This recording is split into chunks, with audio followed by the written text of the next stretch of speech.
everybody, to Tabletop to Keyboard. I am Dustin, and I have my set of players back with me again this week. This is Chapter 2 of Vigilantes of Vallandria, the third campaign of my Treefell trilogy, as I've decided to call it, because it just rolls off the tongue nicely that way. With me this week, it is Chapter 2. It is Manifesto of Destiny.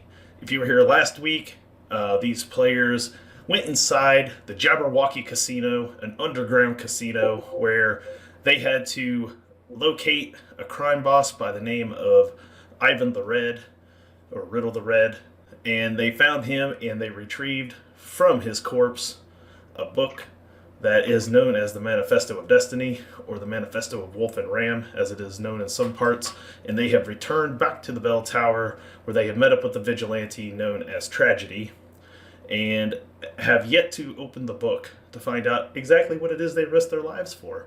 And we're going to go ahead and do some quick character and player introductions here again this week. And we're going to start off across the bottom of our overlay, which I have this week added the characters' vigilante names to. And we're going to start with the Raven. Velik, tell us a little bit about yourself and the Raven. Hello, everybody. I'm Velik. You can find me on Twitter at Xenoduck or Twitch at Abducted Gaming. And I play Reese Davey, a dwarfen preacher of the Learner, who also goes by the vigilante moniker of the Raven. All right. And we move across the overlay to Jake. Jake, tell them who you are and about your character, the Pumpkin King.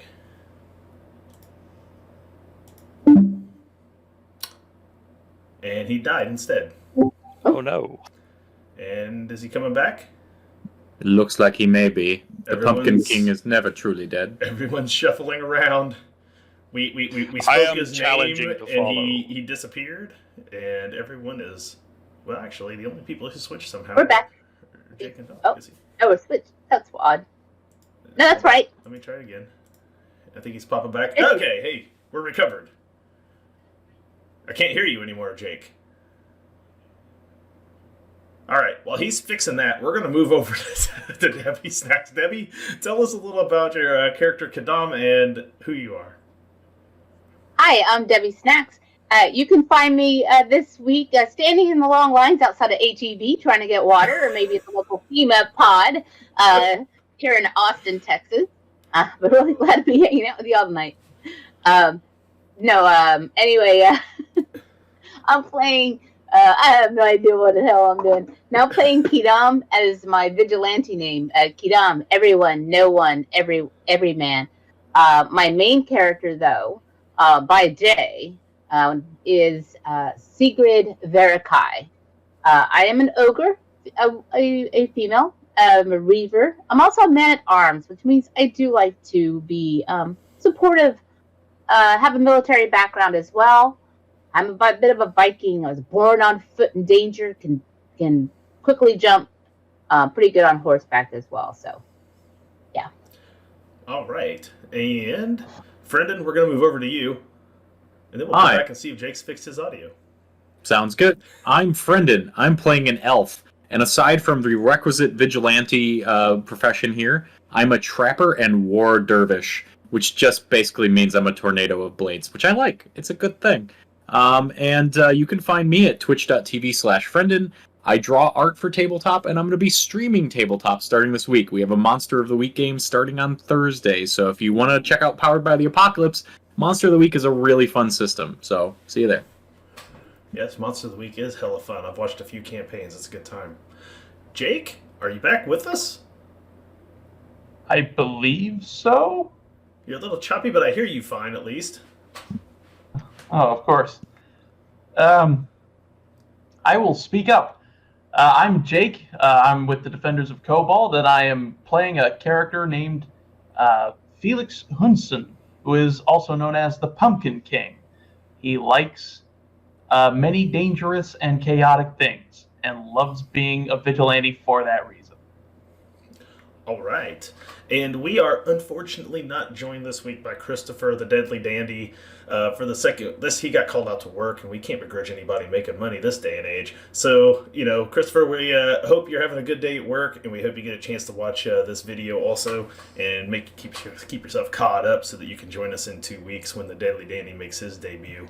But that's okay, though, because where we left off, the Vigilantes they'd gone to the Jabberwocky on what turned out to be more of a covert mission than I imagined it was going to be. There was far less card playing than I'd intended. But hey, you know what? That's how these things go. They snuck their way up through some trash compactor chutes and through some other means. They found their way into the kitchen area where they bullied kitchen staff into giving them keys to a back door to a VIP access room where they found a bunch of crime bosses and proceeded to go to fisticuffs with them to obtain the Manifesto of Destiny, which is an object, a book that had been obtained by a crime lord, Riddle the Red, and who had used it to rally up his headband crime syndicate to be one of the most powerful in all of Vallandria. The vigilante Hagen Ferncrest, better known as Tragedy, had for long been doing operations to take down the headband gang, and also, of course, working against the dragoons of the local emperor, who's been strong-arming all the different religions into hiding. And when they made their way into the casino, the Pumpkin King had noticed that the casino had various statues to almost every local run-down deity, and even some of the abyssal princes were represented amongst the statuettes amongst the Jabberwocky itself, making it somewhat of a haven for almost anyone of any religious background to attend and perhaps try their luck at a hand of cards. So this has kind of set the stage for the Vigilantes, who got the book, got out as the dragoons and the golems raided. They did put Riddle the Red down for the count, thanks to some very vicious birding by the Pumpkin King, and they have made a quick exit and have returned to the bell tower, book in hand, where they have placed it on a table before Tragedy, and are now just about to open up this book to see what is inside. And that is where we'll begin. Tragedy reaches over and places a hand on the book. It's been far too long since I've seen this book. You've done well. He takes a few paces off to the left, and you see a kind of like a Walmart mannequin of sorts. Something that might have been in the display of a clothing store, or maybe something a tailor would use to fashion clothing standing there. But it's not completely decked out, but what you see is a red scarf around where the neck would be, a foppish hat, and a hunter's bow slung over the shoulder. You see that the vigilante looks up at it, and back down at the book he says, "The last time I saw this book, it was in the hands of my dear friend Everest. Some ghastly fiends from, I can only assume, the abyss had come to me and some of my companions in a time of need. One of them thrust the book into Everest's arms and told him to flee. He did not make it. The Emperor's golems, they struck him down, took the book. I was powerless to do anything. All I could do was watch on in horror as my friend was brutally beaten and killed for this book. For 10 years, I've waited to get my hands on it, to find out what he had died for. Now I am almost too nervous to open it." He reaches over and gently pulls the binding of the book open. You get to the first page, and there seems to be kind of a heraldic seal at the top of the first page. And he kind of takes a minute and he looks at it. Says, I don't know what this emblem is exactly. And he starts kind of reading down through things. Seems to be a memoir. A memoir by somebody named Wolfram Varzand. Now, any of you would like to make a rather routine rumor check, may know a little something about the name Wolfram Varzand.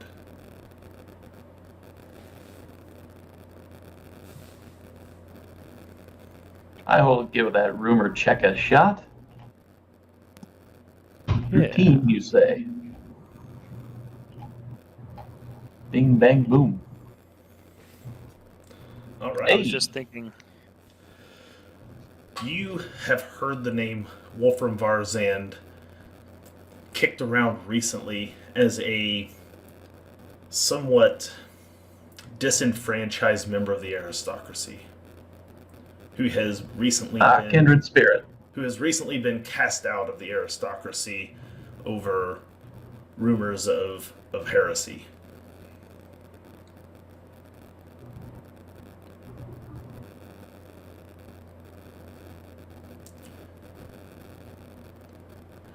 You see the vigilante kind of flips a couple pages, and he seems like he's not really reading. He's just kind of scanning the pages, looking at it.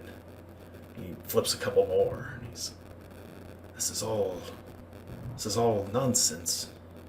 It's almost, look, he talks about being cast out, and as though he was some sort of interim member of the crime group itself. Now he's talking about working with some local engineer. Someone from Huttenberg, even. About, I don't know, so many things here just, they don't seem to line up. They don't completely make sense.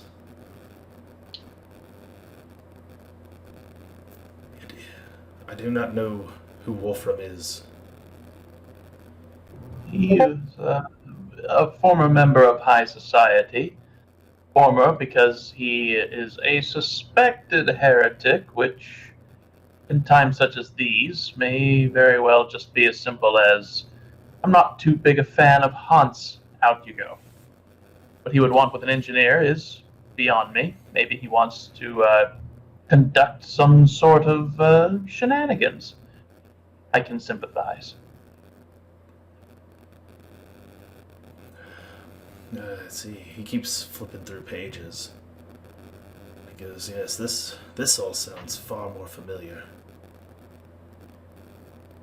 He enlists a set of warnings.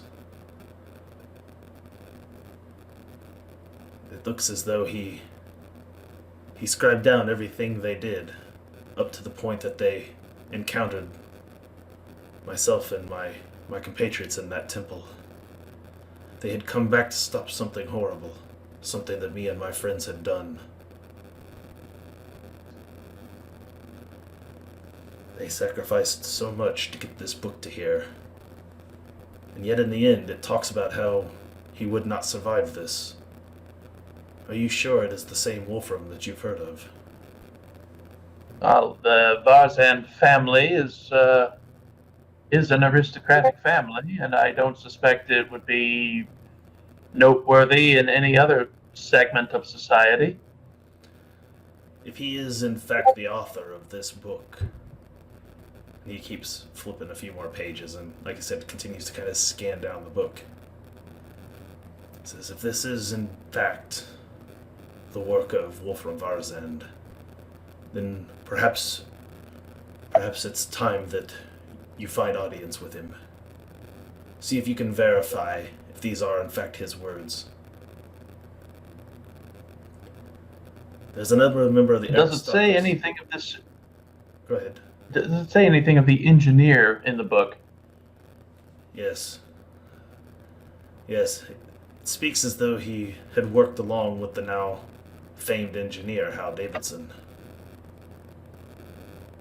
Would we know the current whereabouts or status of Hal Davidson, if he's alive in the city, approachable where he lives? That would be probably another rumor check. This one at Okay. challenging. I'll give that a shot since I thought of it. Sure. Yeah. Nope. Would you like to use the first fortune of the game? No, I think I'd rather save it in that All right, instance. that's fair. All right then. So yeah, well, you heard of him. You know that. Yeah. You know that the Hal Davidson is a vehicle and you know it's Right. named after the engineer who allegedly invented it. Right. You know that his base of operation originally was Huttenberg. Okay. Which Huttenberg has historically always been a place of innovation and artisan work. It's where the siege was manufactured in the war against the orcs that the emperor had originally done. All the lumber came from Treefell, but Huttenberg was where everything was put together, and it's always set kind of in the shadow of Vallandria. It's like the next nearest large city from Vallandria itself. So no surprise that that's where an engineer probably would have originally done his work. Right. It was believed at some point, of course, that once he made big time, he would have come to Vallandria somewhere. But since then, his vehicles have become kind of mass produced. They're all over the place now. So Gotcha. I would say that I would say though that Sigrid, being quite astute with rides and such, might know a bit more about that. Just to say. Okay. Yeah. Go ahead and make a challenging rumor as well. Would it be challenging for me? Yeah, just because of his current whereabouts is more challenging than a standard roll. Okay. No, you don't seem to know either. I'm trying to move into the modern age, from the horses to the towers. You know that it doesn't necessarily mean anything, but you know from your experiences as a vigilante that many of the golems and dragoons are known to come in riding upon Hal Davidson motorcycles because of how nimble they are and how fast they are. Many of the ones that don't descend directly from zeppelins are known to patrol the streets on Hal Davidson motorcycles. Yeah. Ooh, Sigrid likes.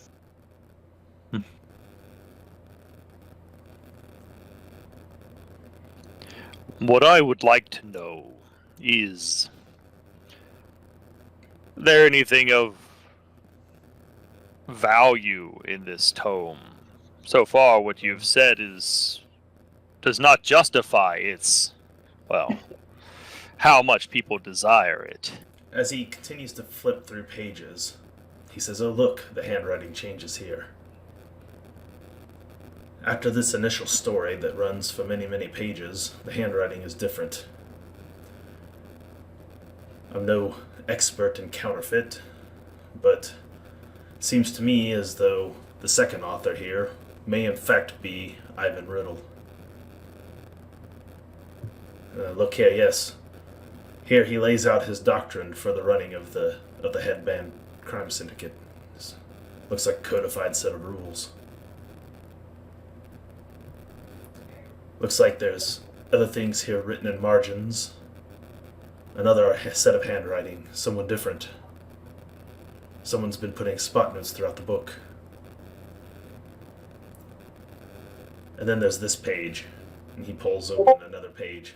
Looks like the original author again, as though he skipped many pages, and then hastily had to write something down. Look, he turns the book around.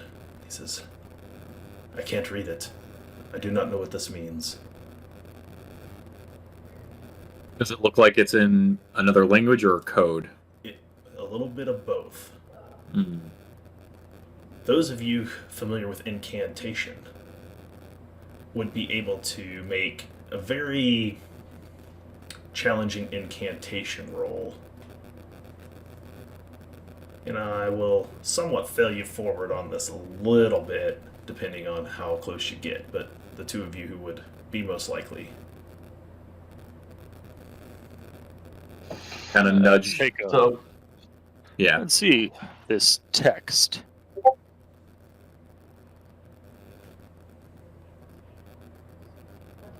So, alright, so you, without realizing what you're doing, begin to recite the words. And as you begin to recite these words, the rest of you immediately begin to notice that the room starts to grow eerily dark, and winds start to whip around as he continues to read. And Felix, you realize immediately what he is now doing. He is about to I'm summon. going to try to cast counter spell. He is about Sure, to this is summon an Klaatu. abyssal. Verata. All right, I said your words. 3 books. And of course, we can't let a crit fail go unpunished. Oh no. Oh man, only 8 incoming peril. That may not even be enough to touch you. Oh, sad dice roll. Sad dice roll by the GM there. That was. It's just the 1 peril threshold. Is there a separate middle peril threshold? I can never remember. Let's see. If I look at your sheet here, you are Chris Davies. On your first talents and skills and attributes, yeah, see that big box where it says 11? Yeah. That's your initial one, and then 17 is for 2. I only did 8. I didn't even get Okay. close. For some to reason, I breaking keep it. thinking there's a separate mental peril threshold. No, there's different talents. Some work on mental. Like if you have a certain talent, it may work on mental and not physical peril. So physical peril, exhaustion, and things, all of it goes into the same bar. But if you have certain defenses against it, may change. So I have to designate if it's mental or physical peril. So yeah, nope. You I didn't hit you with peril, so you don't gain anything from that other than the 2 corruption for nearly summoning an abyssal demon. But Pumpkin King, you most certainly realize once he starts reading it, you recognize it. You're like, oh hell. Yeah, I'm just going to push him with my currently good arm. Yeah, he doesn't get too far into it before you realize he's reading a demon's name. Oh, what? Now, it's very possible that the Raven would have never seen anything like this before. Even as a member of the Learner, who books and academia is his forte, this is straight up occultish stuff that it's dangerous level stuff. Yeah, so this is this appears to be the true name of a daemon from the abyss, you see. Oh! Unless He takes a step back. Unless we have proper protections in place, I would suggest mumbling through these words at the most. Pumpkin King, you get a good look at this thing, and you flip back a couple of pages and kind of see what was leading up to it. And you scan across a couple of pages, and you see that Wolfram talks about the destruction of Huttenberg at the hands of a Light Eater.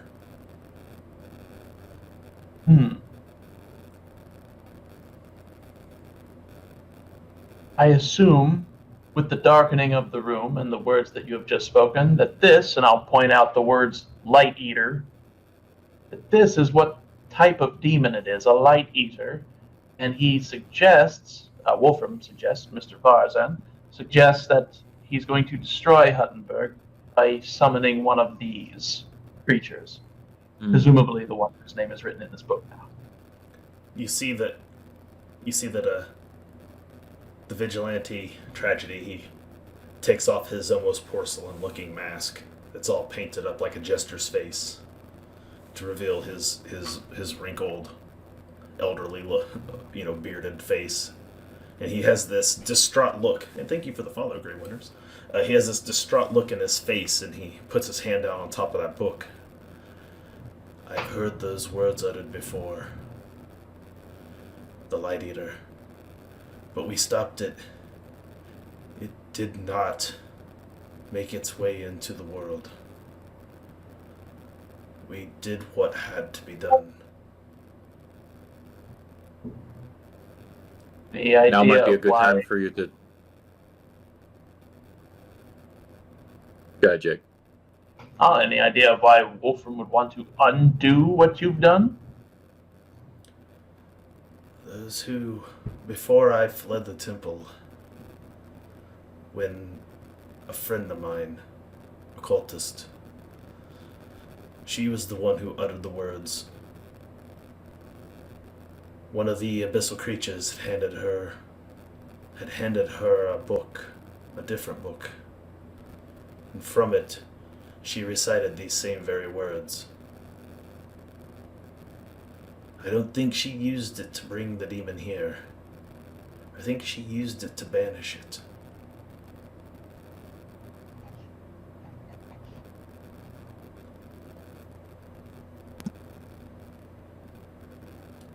And that was when the dragoons arrived. And their golems. That was when the abyssal creature shoved this book into Ever's hands and told him to flee.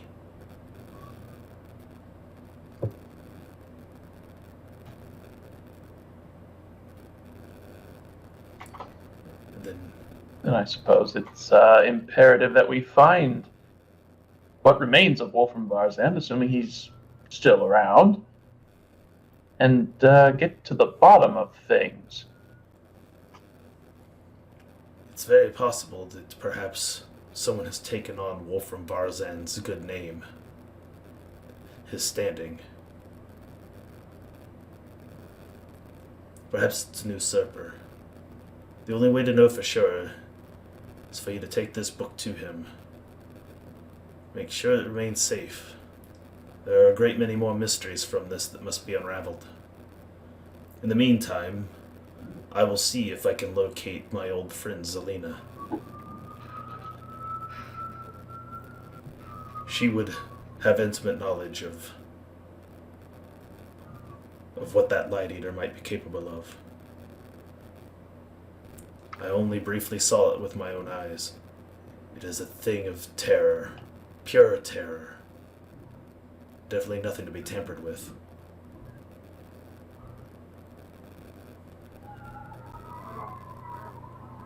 Turn to the Pumpkin King and I say, so with your knowledge of the aristocracy, is there anybody you think we can talk to find out where this person may be at this moment? It seems like something I'd want to... I would like to roll to see if there is anybody who might know, who might still yet be connected with this person. Okay. Let's make that... I'm trying to think of what challenge I want to make that. I don't think I want to go back to rumor. Let's do...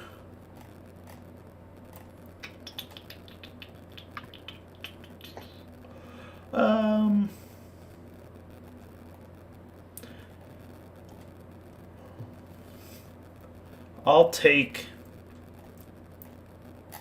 I'll take either... not folklore. I don't like that either. I'll take either interrogation or leadership. Ooh. Do you have either of those? I'm not good at either of those. For me, it would be interrogation if I were to be the one to roll.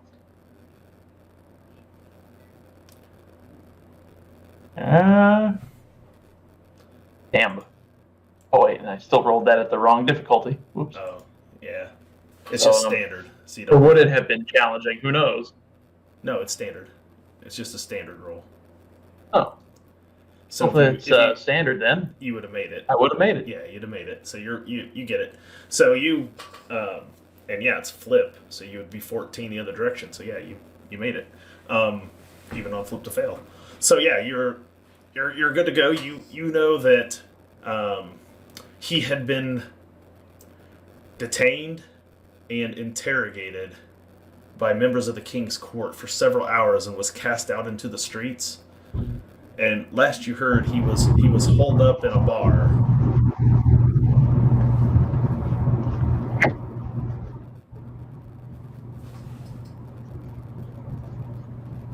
Holed up in a bar.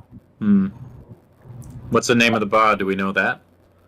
It's the Prancing Pony. The Prancing Pony. Not to be confused with the Hobbled Horsey, which I frequently get the two mixed up because the other one is the one I put in Huttenberg. Lots of equines in recline in this town. There is. They're now fabled creatures replaced by machine-like horses that everyone rides around on instead. So yeah, multiple horses per motorcycle. Yes, It's sometimes, fascinating. yes. Yeah. Well, I think we have a lead. Yes. Which is more than what we have for Hal Davidson, unfortunately, at the moment. Perhaps we can find more information when we go to the Prancing Ponies about Hal Davidson. We could ask Indeed. All right, so you guys will... First, I would like to see a barber about this sprained muscle and about this hair. Oh, yeah, your hair. I forgot about your hair. Yeah, on account of my failed attempt at metamorphosis. Yeah, I don't think there's technically anything you can do about the hair. Now, the sprained muscle, yes. Whichever one of you was so kind enough to take a heal skill can attempt to repair his sprained muscles.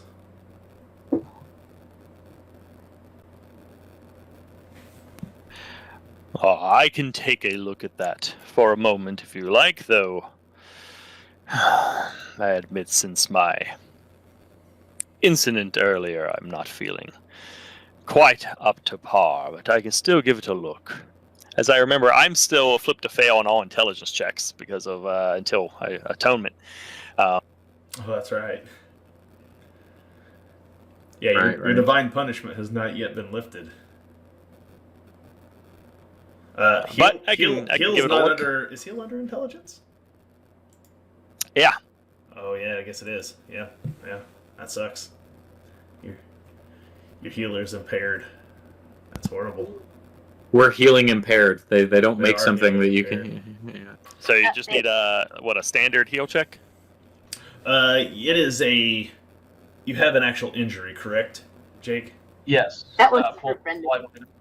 I believe at the level of injury he has, that it is actually a routine heal check.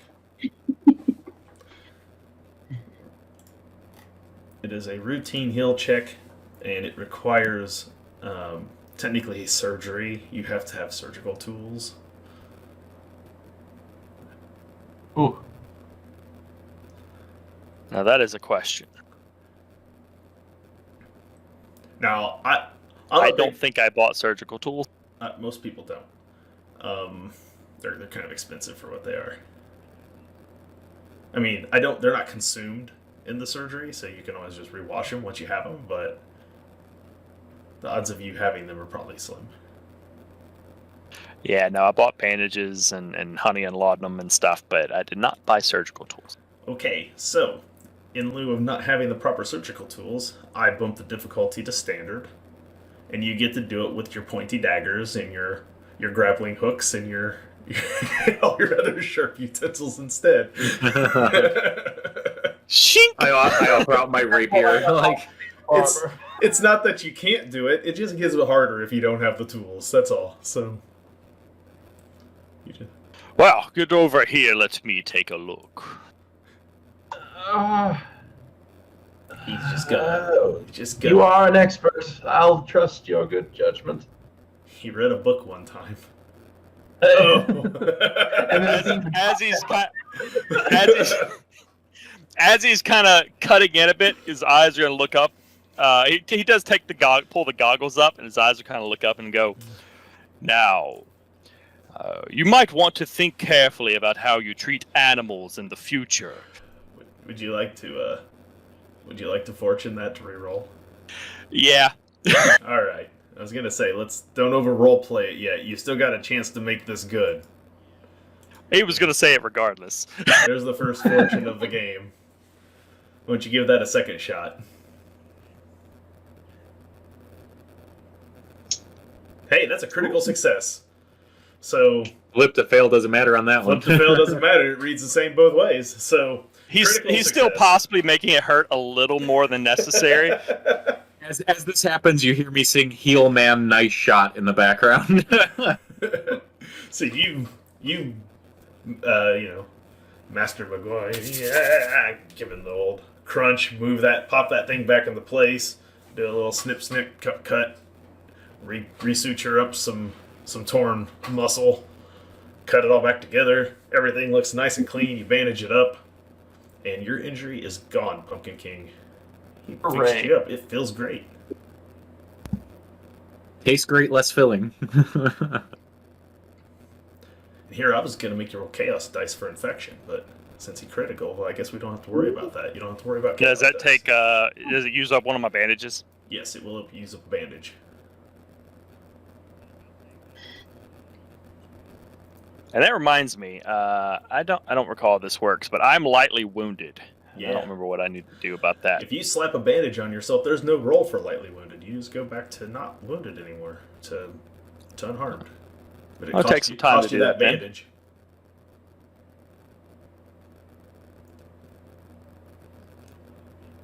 So if you know the number of bandages you got, you can start healing everybody else up too. If they're beyond lightly wounded, then it starts getting into actual difficulties. I am currently lightly wounded, for what it's worth. Do you have any bandages? No.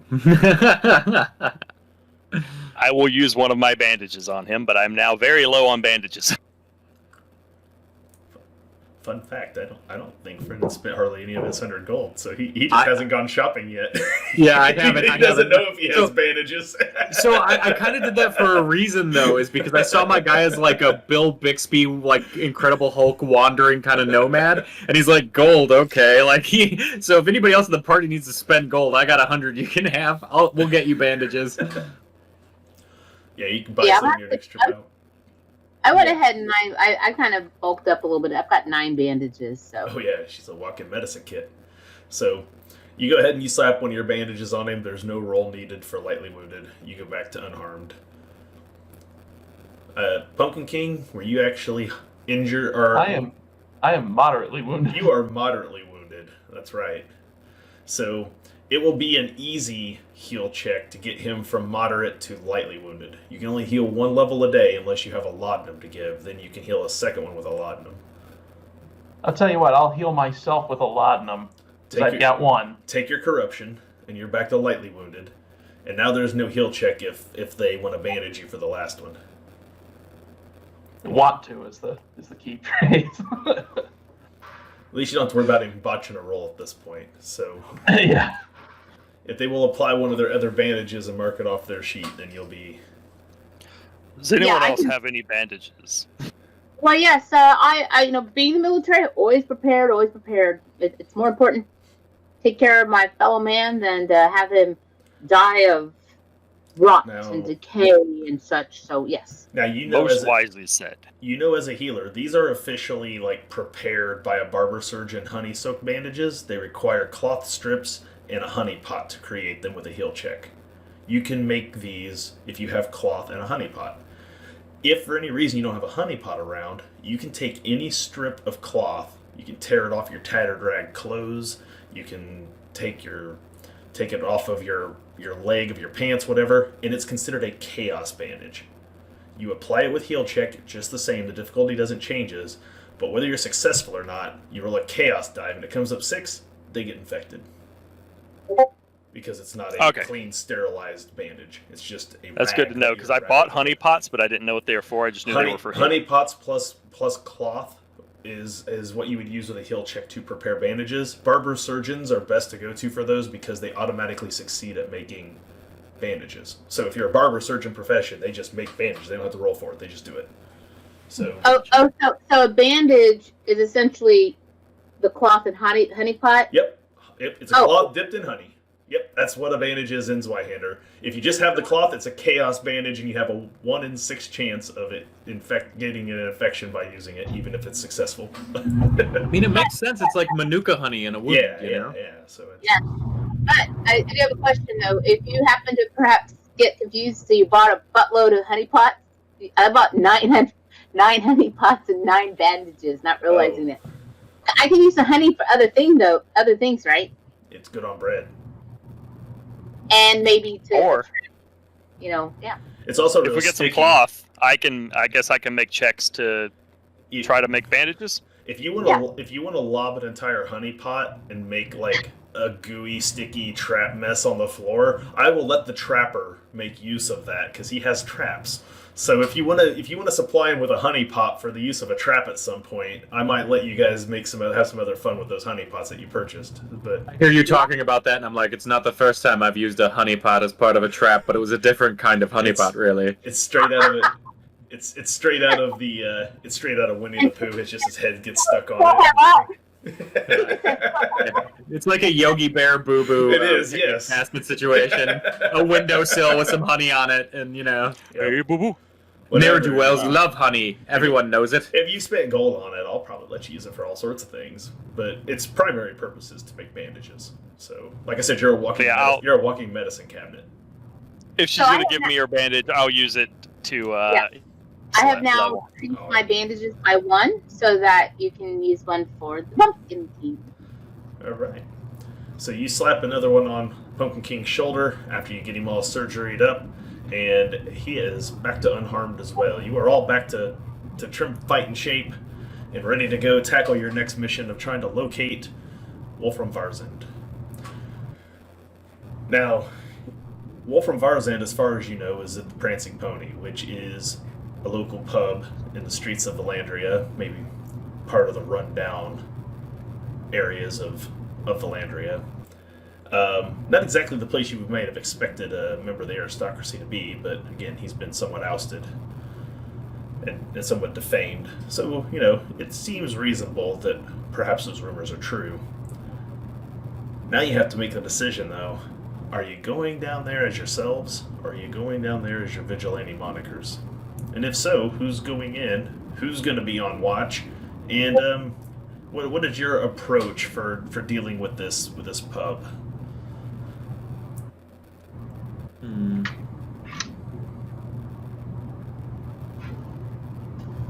Good question.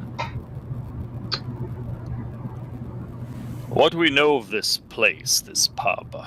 I am known to bandy words with all sorts of people from time to time.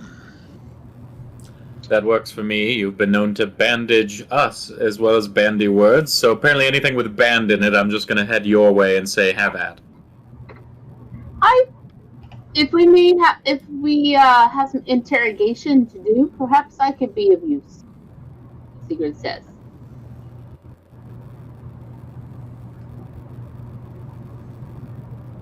Well, I wouldn't mind standing watch outside. I'm not much more for social situations.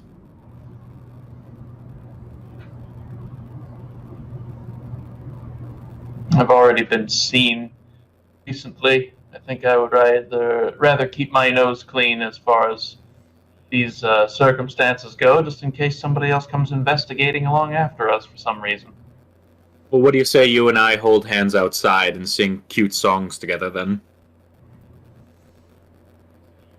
We'll get some honey to go with it. Okay, so the two of us standing outside, the two of you going inside, is that what we're thinking here? Sounds like it. We're here looking for information about Wolfram Varzand.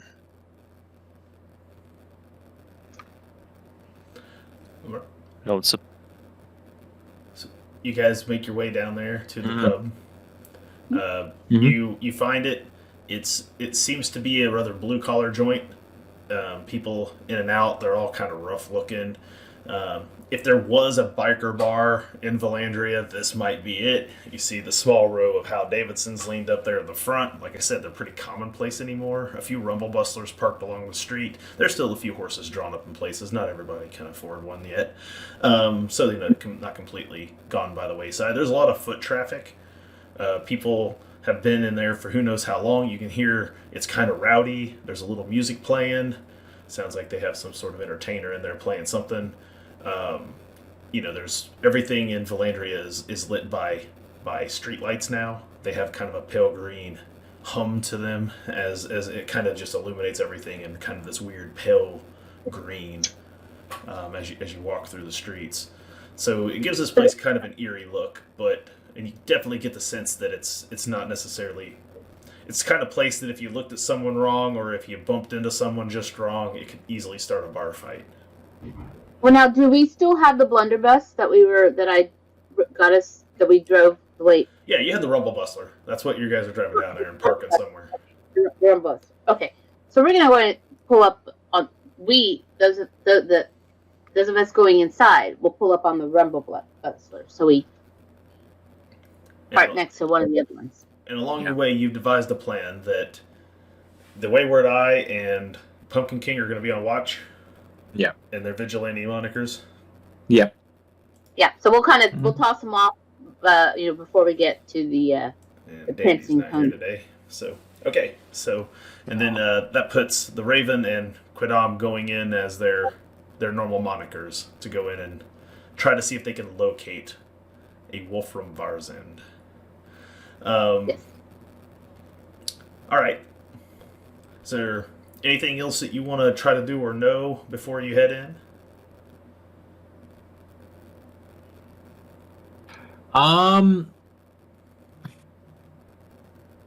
would just remind everybody that information on Hal Davidson would still be good as well if we don't find out anything about Wolfram. A very good point. In fact, perhaps what I will do is say I might be in the market for one of his vehicles. Okay. Perhaps a very special one. Something more not beyond these standard editions out on the streets. Something might use his special touch. Yes.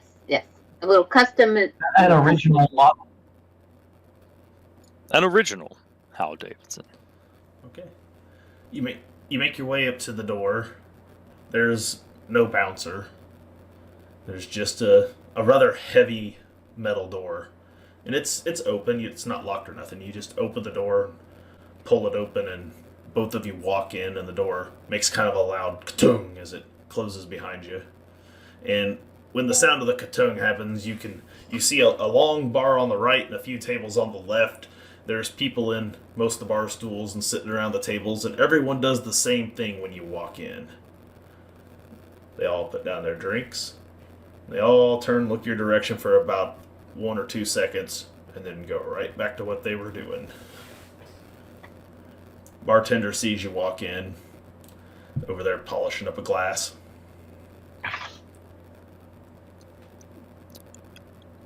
Well, note, Reese probably stands out a bit in this establishment. He is, besides just being a dwarf, being very rotund, he is wearing essentially sandals, a very cozy sweater, has a long, stout walking stick that he's leaning on and kind of hobbling, lurching his way inside a bit. Most of them... and at the same time, there I am with you, and I'm 8 feet over, towering over 8 feet, 557 pounds. Being an ogre, I'll probably attract a bit of attention as well. Quidam looks more at home here, with her rugged leather and her, almost more hide-like armor and her bigger physical build. She looks like she more is suited for here than you, for sure, Raven. But nonetheless, you guys make your way in, and nobody seems to be paying too much mind to you at this point. Everyone's obviously made note of you, but no one seems to be doing too much. You do see a weird contraption over in the corner that seems to be what's actually belting out the music. Intriguing. Odd contraption, huh? Would we be hearing this music from outside? Yeah, you can hear it. It's pretty loud. Then right now the Wayward Eye is getting down even more crazily than his one skewed eye. He's just kind of doing his thing outside in his little get-up. You guys should have brought the donuts for the stakeout. That's true. That's true. Lesson learned. Next time. Next time. The rapier just stacked with donuts like a kebab. So you two make your way in, and you start looking around, and this is about the point where you realize that no one really told you what Wolfram Varzin would look like. Reese is going to kind of look around. Curious. And he's going to make his way over to the music device to go just kind of busy himself looking at it, taking a quick look. You see that it is, there's gears they're turned around the bottom, and it looks as though there's these round discs and a fine needle, and it'll pop one up, and a needle comes over and runs along the side of it, and it spins rather quickly, and there's like a big megaphone at the top that seems like it somehow records off of that and plays. Is there anybody sitting nearby and or watching, paying attention to him while he's looking over the instrument? One of them nearby is kind of keeping an eye on you. It almost seems that they're mildly curious what bullshit song you're going to play next that they're going to hate. It's this look of anxiety when someone walks up to the jukebox and you're like, what fucking shit are they about to play? That's the look that this dude has on his face. Like, if this dude plays Miley Cyrus, he's going to come out of his chair and whoop your ass straight out of here, is the kind of look you're getting. Like, no One Direction bullshit better come out of this. Like, is there like a coin slot or something to it? Yeah, it takes a brass penny.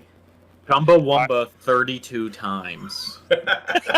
He's gonna look over and make eye contact and go, any requests?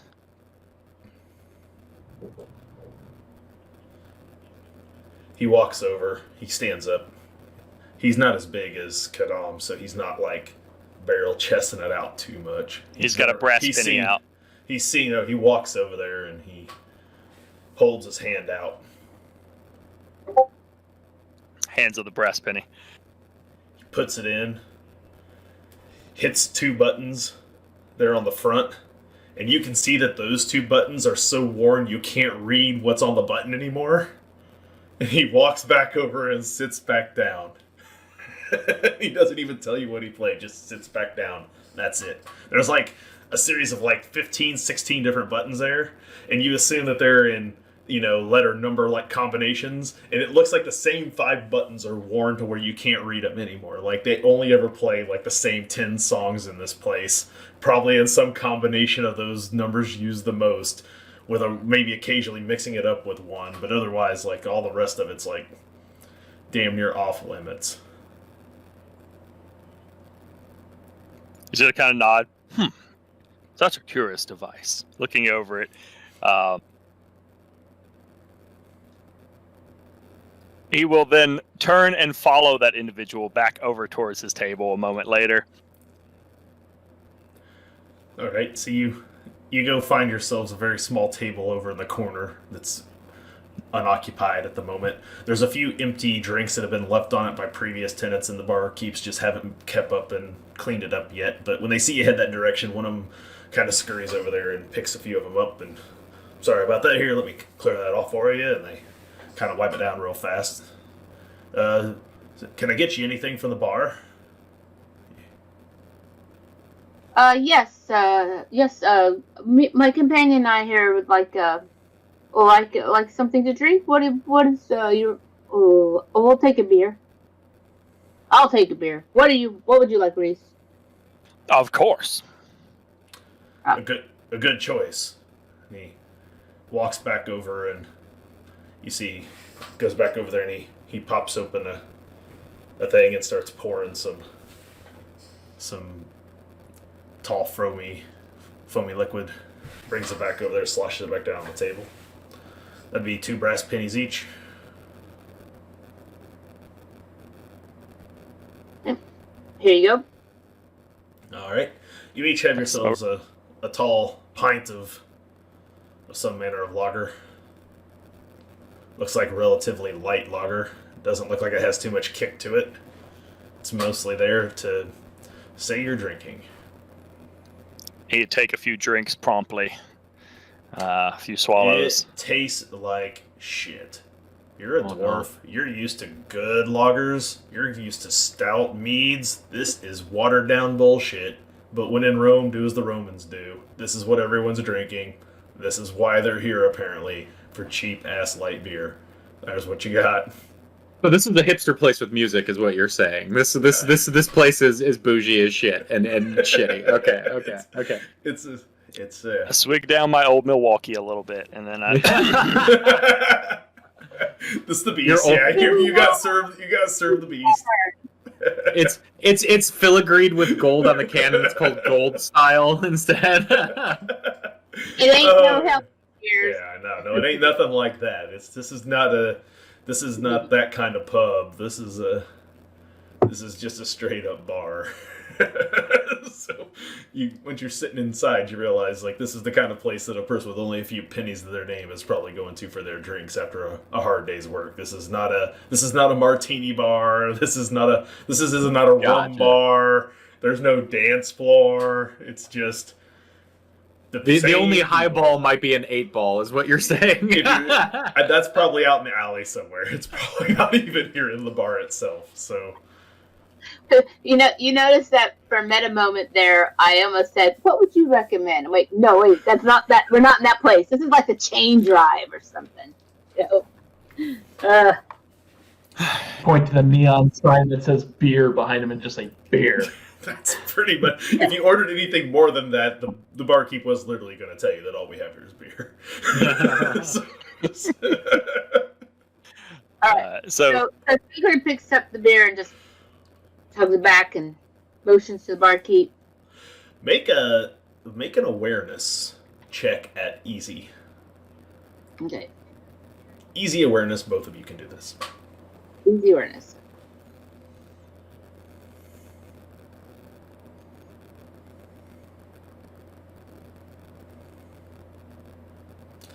All right. So now it's very likely that Kadam does not notice this because you're too busy eyeing a couple of the other biggest people in the room. Because you know how these kind of situations go.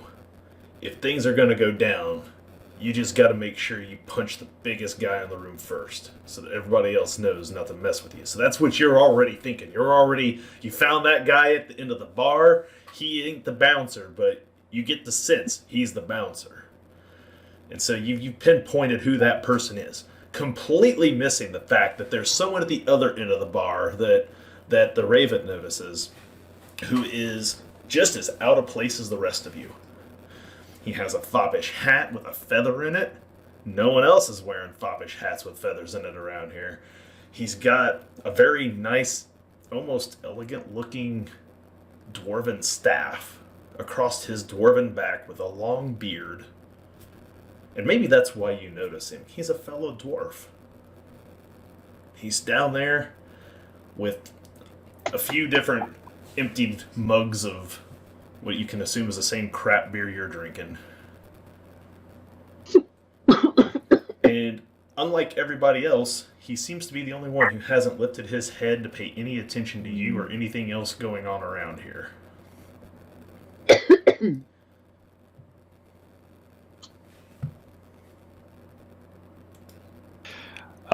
Reese is going to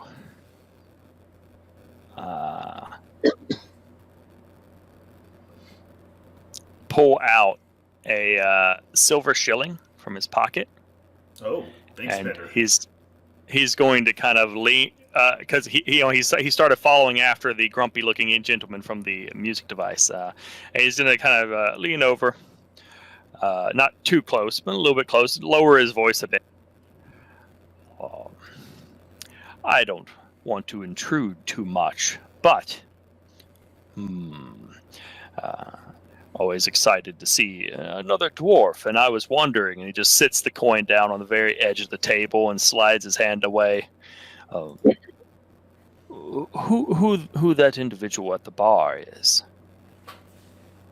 Who are you? Are you talking to the individual, or are you talking to someone else?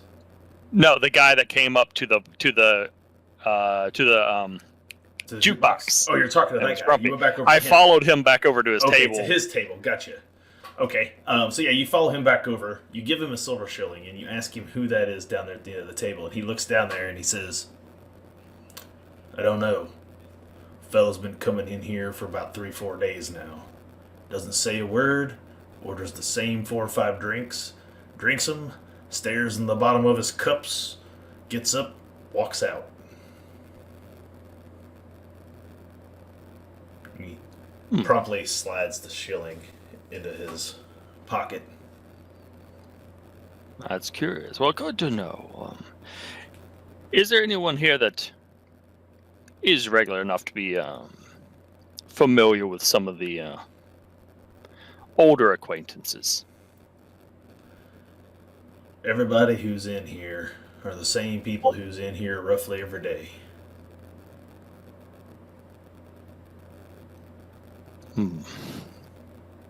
I don't suppose you would be able to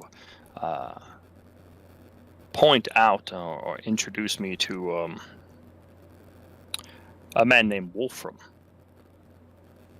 Never heard of him. Fair enough. Kind of raises up, give him a discerning look, see if he seems confident in that. You want to scrutinize him? Yeah. Okay, it's just routine.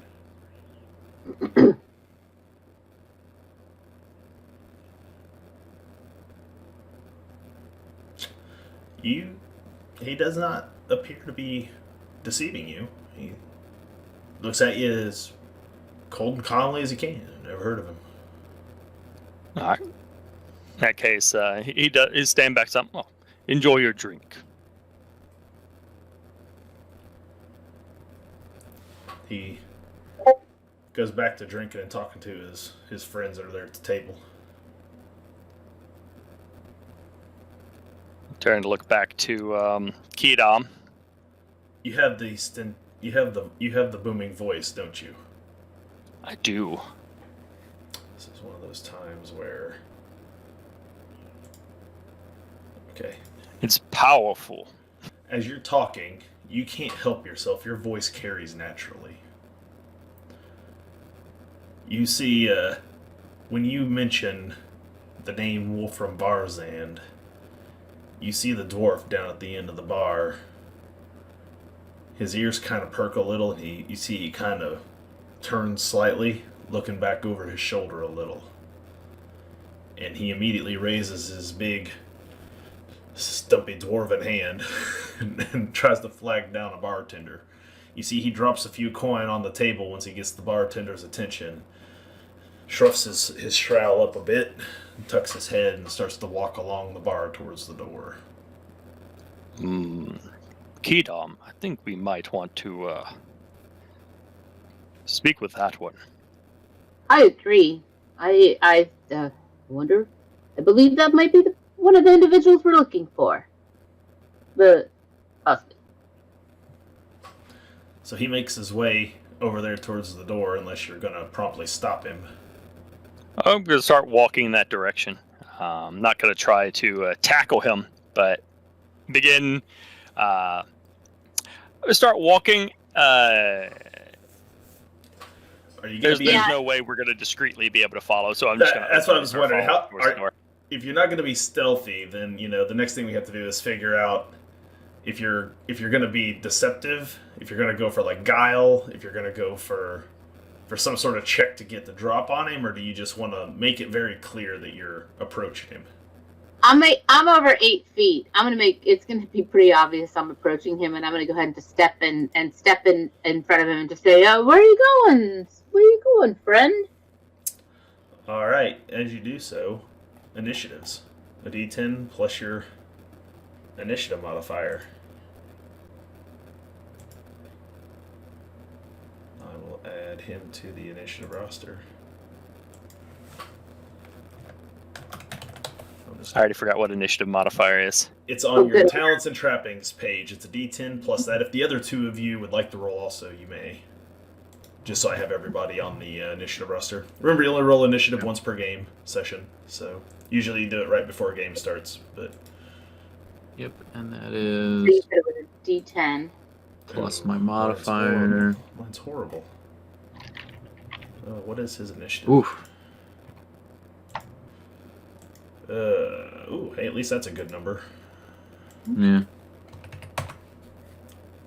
We're gonna need that sheet open, so let's just leave that open for a moment. There we go. Okay, so what is your initiatives? We got Pumpkin King. You are at, is that a 10? Good thing you're outside. Yes, it is. Ooh. Ouch. Kadan is a 14.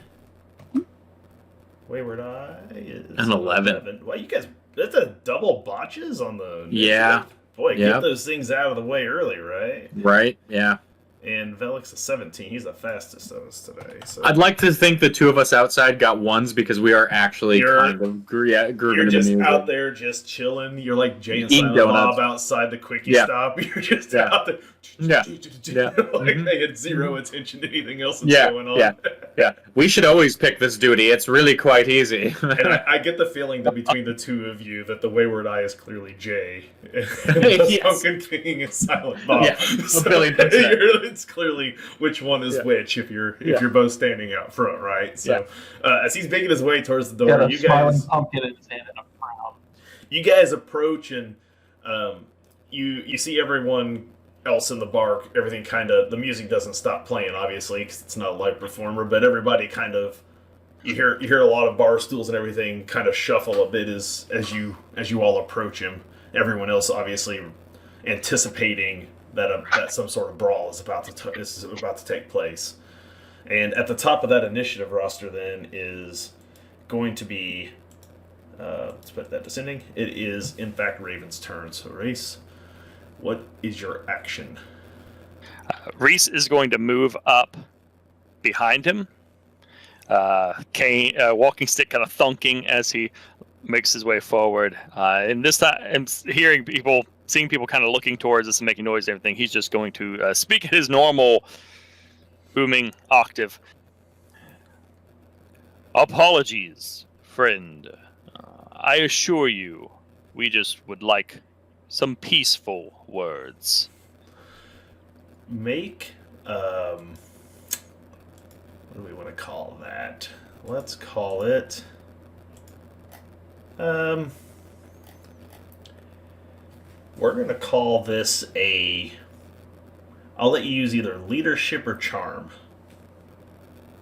Same rank for either one, so I'll go with charm here, I guess. Yeah, at least it's not flip if you don't have a dot. If you do have a dot, then it's no different. And this is just standard.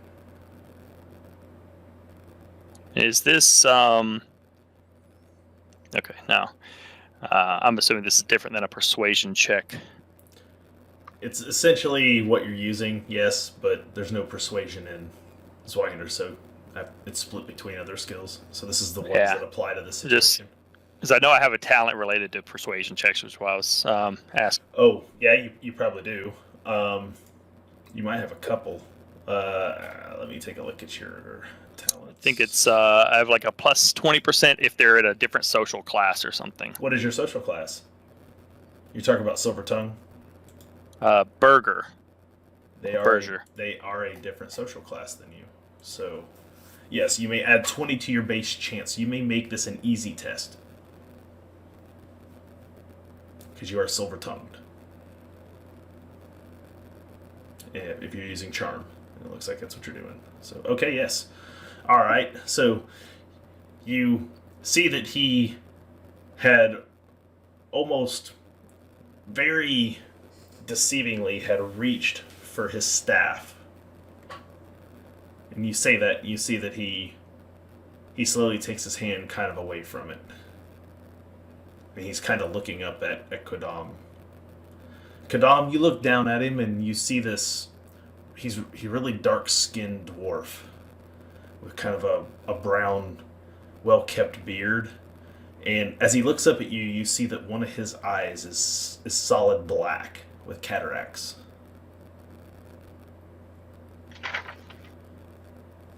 Well, who is it that I have the pleasure of speaking with? Everyone else is kind of tensely just scooching around, and keeping an eye on the situation as you're standing here in the bar.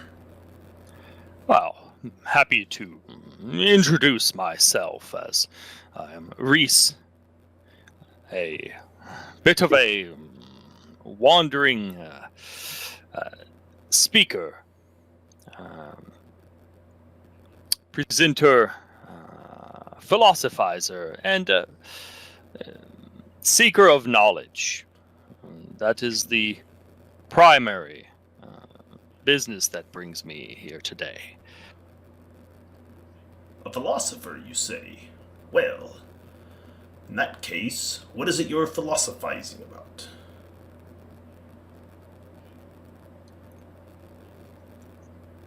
This is my friend here. He kind of gestures over to Kedam, not actually knowing what her normal name is. Sigrid, I think? Sigrid. Sigrid, yep. Well, come seeking to inquire, perhaps get some information about a certain man known as Wolfram, that I do not know much about, but I have learned that he might be able to educate me on some matters. Well, I hope you have good luck finding him. You see, he kind of tries to worm his way past Sigrid, who, on your initiative, Quadam, I assume you were going to not allow him past you. No. Okay, so he kind of bumps into you, and you see he kind of sighs a little bit. Are you going to take any other AP actions besides that? Besides your, the obvious one, are you going to bank the other two? Me? Daniel first. No. Yeah. Oh,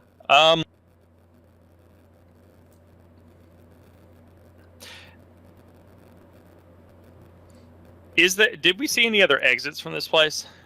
The obvious ones, anyway? You would think there's probably one in the back somewhere, but as we discussed, there's no OSHA in Vallandria, so Yeah. there may or may not be a second exit in the back. But you would assume, just for convenience sake, there might be one for staff to like take things out back to dispose of, things of that nature. So you assume there might be one in the back somewhere. In that case, no. He's not gonna. He's just gonna bank them. He's not gonna Okay. do anything to provoke him. Are you going to take any actions, Kadam, on your... I think I'm going to attempt to intimidate him. Okay. And with them saying that also, if I'm gonna attempt to intimidate, and if I succeed at an intimidate test, I can inflict 1d10 plus 1 mental peril for my menacing demeanor. Okay. Also, I'm also of the burgher social class, by the way, so I don't know if that has impact in any of. You don't have silver tongue, I don't think, so it's not going to make a difference to you. Your talents are far more martial than the Ravens. Right. So I'm going to say. Should I tell you what? Should I speak first or roll first? Say whatever you want to say, and then roll. What? Just one moment, friend. Perhaps we could discuss this over a beer. Can you give us a moment, perhaps? My friend here was speaking to you, and I should be standing next to. At this point, Reese has made his way up, so we're next to one another. Correct? I assume you're on both sides of him. You've sandwiched him. Yes. Okay. So this would be intimidate under. That's under Brawn. No, I mean what Standard. difficulty? Just standard. Yeah. Yep. Unless you have something that changes that, it's standard. Or unless you do something that changes it, it's standard. Like some type of perilous stunt. Unless you've done something like put on like war makeup or like, have done something else to make yourself extra menacing. But if you're just standing there talking, then you're just your normal. I think I'll just stand there and talk since I'm eating him. That doesn't quite cut it though. You're just shy of your roll. So he doesn't seem too intimidated by you. Maybe he just can't see because he has that eye. He's got a messed up eye. Maybe he's just not seeing you clearly. Relatable content.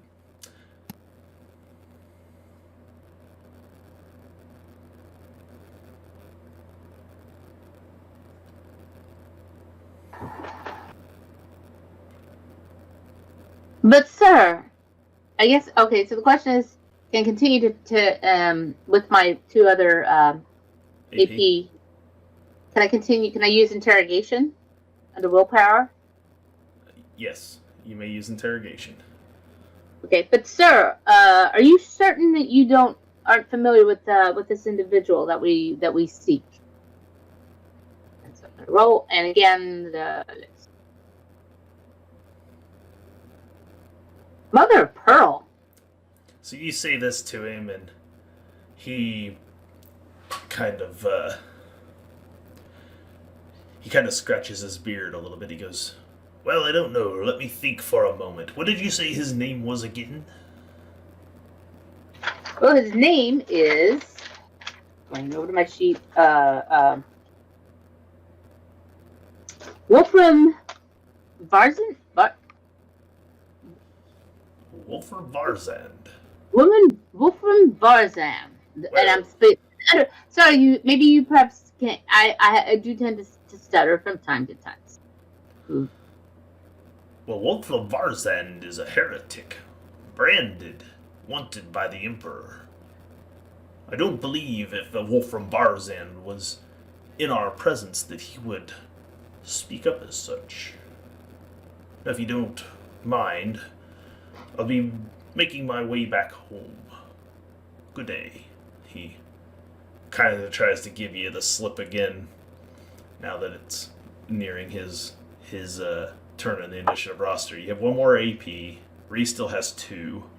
Would you like to take any other action? I'm going to bank it. Okay, you bank it? Yeah. Reese, are you going to do anything to stop him, or are you going to let him walk out the bar?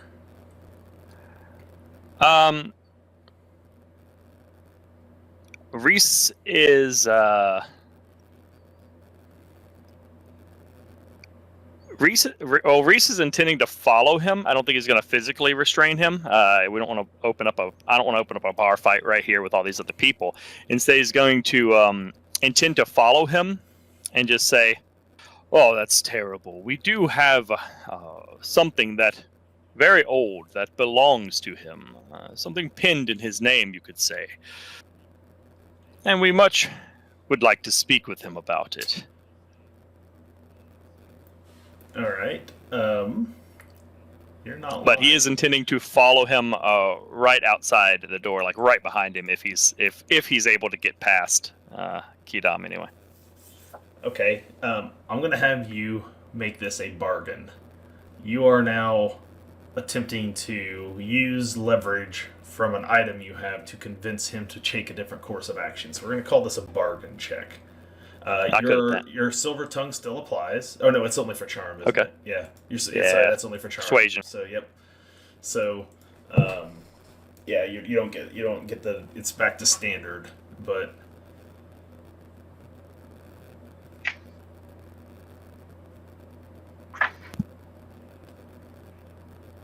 Oh, very good. So as he's opening up the door and you say that, he kind of turns and looks your direction with his good eye over that shoulder, and he kind of gives you this glance, and he gives you a bit of a nod. And he pulls his staff and walks out the door. Just gonna follow him outside, knowing that they've got some companions waiting outside anyway. Yeah, so outside, Wayward Eye and Pumpkin King are hanging out in the nearby alley, doing their best Jay and Silent Bob impersonation. And you see this dwarf with a foppish hat and a feather comes walking out. He's got, looks like a cloak, a mantle of some sort that he has kind of pulled up, and he's a short little dwarf with a rather well-kept beard. But that's not necessarily that uncommon. But He kind of makes his way out with a staff in his hand, makes his way over towards the alley, and not too terribly far behind him, you see Raven walk out. I poke the Pumpkin King in the ribs, and I'm being followed by our people. Oh, thank you.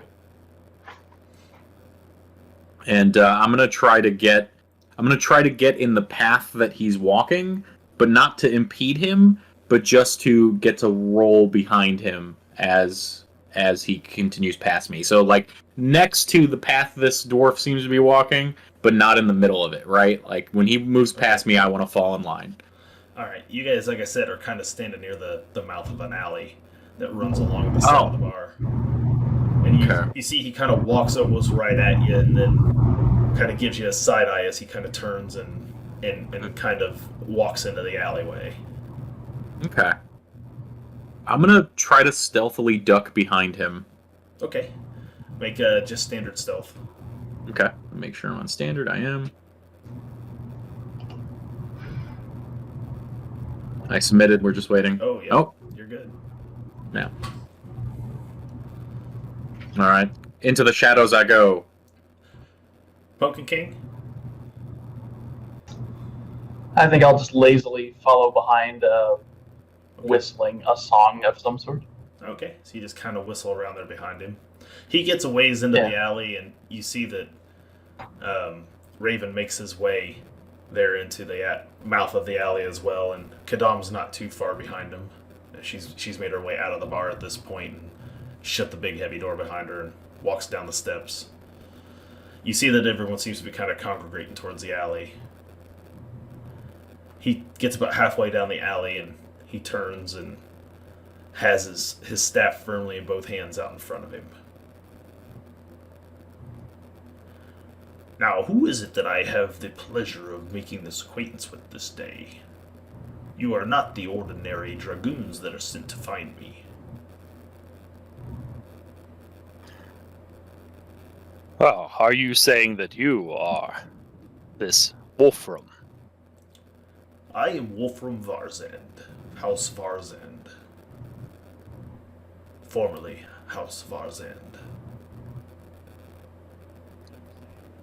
Well, it's a bold statement to speak on the accusations against you in public. Well, somebody went loudly pronouncing my name in my local hideout. I done my best to make myself a regular here at this establishment where, after a while, it would draw no more attention. Oh, that is, you have my sincere apologies. I was attempting to be discreet, but this voice is hard to conceal. You come from a line of generals. No, not in particular. I am a speaker, if you would, a man of faith. Ooh, that could get a person killed these days. Indeed, it could. And what does a man of faith need with me? Well, he's gonna kind of look back towards Sigurd again, then back to him. You could say that we have come into possession of certain text of destiny, as it were. Oh, And we are curious about its contents. that book should be burned at once. I have nothing to do with it. I've never penned such a book. Yet it's cost me nearly everything. But before you burn it, I would love to get a look at it myself, so I know what it is that has cost me so much. I step out from the shadows and I say, "Listen here, Varzan of the Bungle. I'm not sure that's a good idea." And then I whisper to Velik. I say, like, Hey, do you think, like, potentially reuniting this guy with the book, if he did write it, is a good idea? Oh, I don't know honestly. I guess I should ask who actually has the book right now. Yeah, Is it in the hands of the I Pumpkin do King? not. I do not. I would've- I almost summoned a demon. It's not in my hands. I would have left it in the care of Tragedy himself. You didn't bring it with you then? Okay. No. None of you brought it with you? Okay. Oh, I thought that we was were I thought supposed we were to. supposed to. How Yeah. about you got it? You guys all get there and none of you have it. I would have intended to bring it. I just don't want to be holding it. We'll say you left it in the Rumble Bustler. It's I'll go currently, get the book. It's currently in the car. You Yeah, left it in I'll the go get the car. book. I'll go get the book. And you go, you're like, oh shit, none of us brought the book. I can say from what little I've looked at it, I don't disagree about burning the thing. It seems somewhat nefarious, but that is why we wanted to speak with you, since you supposedly pinned the thing, or some of it. I've never pinned such a work my entire life, nor would I. I'm a member of the aristocracy in Vallandria. What use would I have for such fiction? But A if you have personal it, vendetta against the aristocracy, such that you would see them burned. I have worked, my family has worked, for generations to build this name. And one book, uncovered at some expedition, undoes all of our generations of hard work like that. An expedition, you say?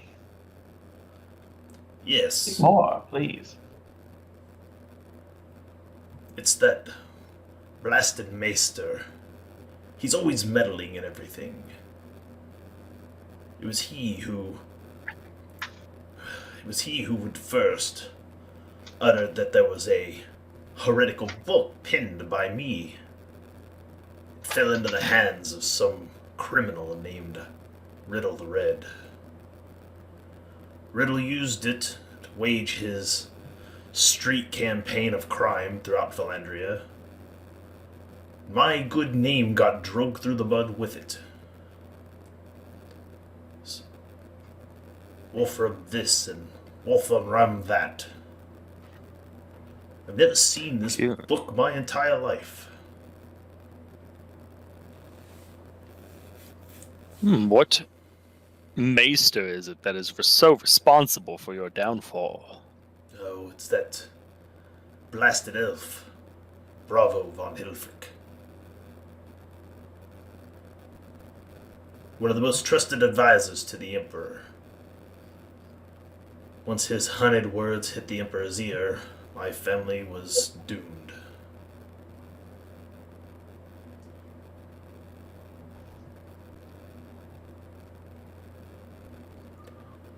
I have an idea for this dewy, dismal situation. If you want to see the book, how about you provide us a little writing sample, and then we compare the two to see if you penned this or if you're full of it or not.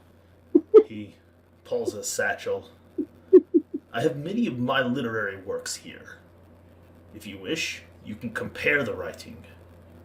I assure you, in no way will it possibly match. That's amenable to my idea. The rest of you seem good? Yes. So, Absolutely.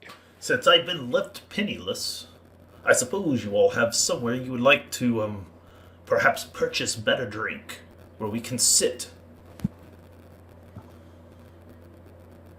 I'm fine with bribing you with better drinks if that's what we need to do in order to get you talking with us. Then better drinks and a hot meal it is. Sounds most reasonable. Hot meals and hot wheels, and I point to the vehicle. He keeps a very stiff grasp on that quarterstaff of his, his one good eye, and you know this, Wayward Eye, because you do the same sometimes, where you have to keep the one good eye on on the people around you as he's having to keep close eye as he walks as nonchalantly as possible over to the rumble bustler and proceeds to give you directions to a much more, not all the way to the ritzy part of Vallandria, but to a much nicer establishment. And you can tell when you get out that it is not nearly the biker bar that you were just in. This place is a little less hole in the wall and a little more your standard Applebee's of places. And he kind of just strolls you. It ain't high class by any stretch of the imagination. He can't be seen in a high class joint. He'll get reported. But This is a place that still charges you for extra tortilla chips. That's right. That's what I'm saying. Yes, you make your way in there, and it's more welcoming. Everyone doesn't care who walks in the door because it's not just regulars. You never know who's going to be in this kind of a place, right? So you kind of make your way in. Those of you who are not in vigilante garb, I assume.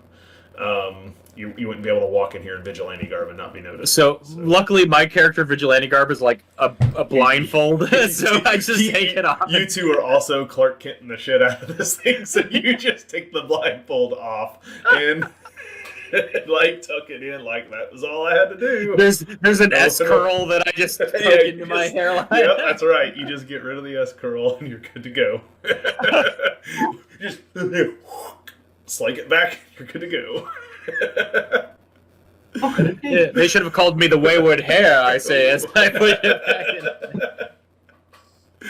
So that's all you got to do. And I'll assume in the Rumble Bustler that Pumpkin King would probably have to undo some of his garbage. No, I'm gonna stick with it for now.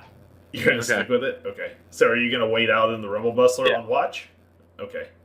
So you're officially the getaway driver at this point. Then you're poised, ready to go. They make their way in and they get themselves a booth of sorts, and you sit down. There are 4 of you now that you're with Wolfram. The 4 of you sit down. They're in a booth, and Wolfram is scrunched next to Kadam on one side, while Raven and Wayward Eye are kind of stuck there on the other side. And I guess for all intents and purposes, Wayward Eye probably brings the book in this time. Yeah, So- yeah. This time I don't leave it with the Pumpkin King in the Rumble Bustler. The Rumble Bustler.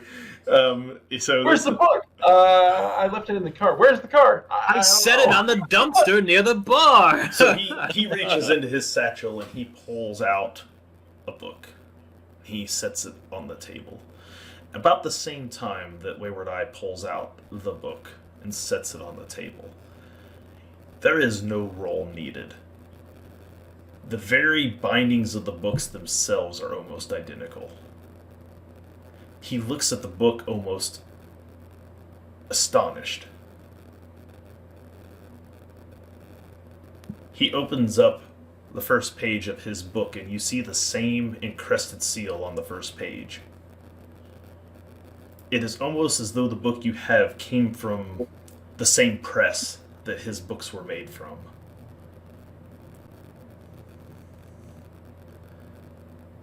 Well, if it's a counterfeit, they've done a fine job in their reproduction. Do you mind if I take a glance? Can you tell us what this seal is? He taps on it a bit. It's my family's now disgraced heraldry. It is the coat of Varzand.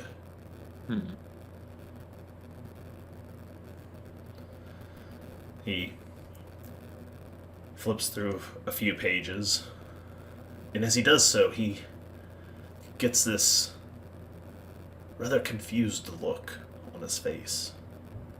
This is impossible.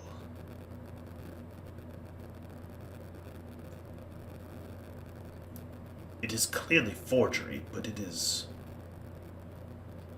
one of the best forgery jobs I've ever seen.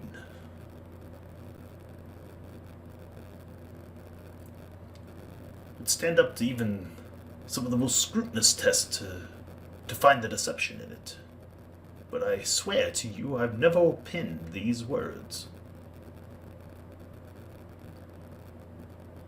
In the short time I've been outcasted, I had done some research on Riddle the Red. his lieutenant, an ogre. She's known to be quite the counterfeit. She's quite the forger. Done a lot of forgeries in her time and fenced a lot of goods on the black market. She goes by the name of Grida Drumstock. It's quite possible that she is behind these forgery here, but this is remarkable. It's aged, yet impossibly aged. The books of this press were not even produced at that time. Do you think that knowledge might be something that could help you get back your good name? I'm afraid this book will be more damning unless you can find the counterfeit who reproduced it and get them to confess before the Emperor himself. Do you know of such presses in this area that would be capable of producing this book in this quality at this forgery level? Those would only be owned by the members of the aristocracy themselves. Mm. Even the regular pamphleteers who put out the news presses do not have bindings of this quality. Hmm. Do you know anyone who would know you this well to write as you would write, speak on things as yourself? I see three things that overlap in a Venn diagram here. Knowing you well enough to forge you, having the means to produce it, and also anyone have something against you. Those three things together might narrow the field. Well, I suppose any who have been fans of my works would recognize my writing style. But it would take those who've seen my actual handwriting, not those that have been repurposed for a press. Somebody with intimate knowledge of me. There are many in the aristocracy who would know such things. I do not understand who would have vendetta against me, though. There are a few who have much to gain from the fall of my family's name. But this book, from what I have been told, is full of heresy.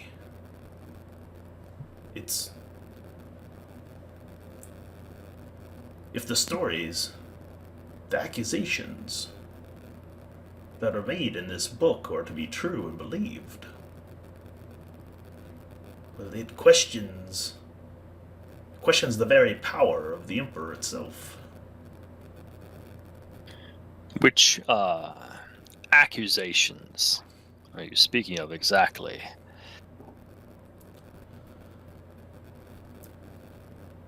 He starts flipping through pages and he stops on one here. He goes, here. This is the part where things get interesting. Now, the author of this tale suggests that the Emperor himself is but a mere puppet.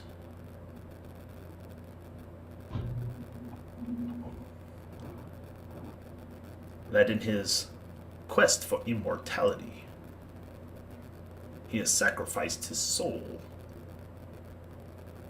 in order to gain longevity. Unwilling to give up his crown or to sire an heir, he has driven his bride underground in order to maintain control forever.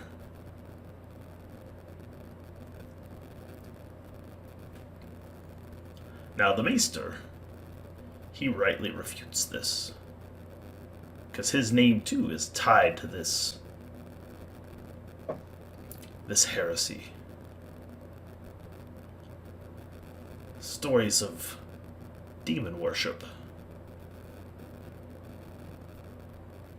It tells of the destruction of a city that still stands. Huttenberg has not been razed to the ground. in pink flame by some wretched, oversized bird. Sees he's more carefully reading pages than what Tragedy did as he's flipping through. And I've never been to Treefell. I've only heard of it in tale.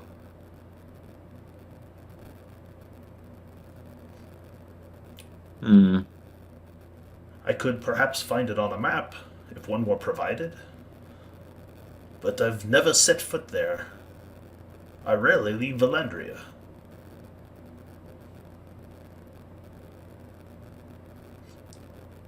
I'm making note to ask these questions when we make it back, like how these things square with how things were thwarted before.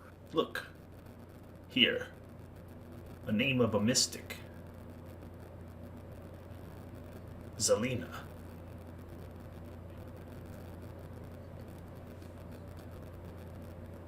Now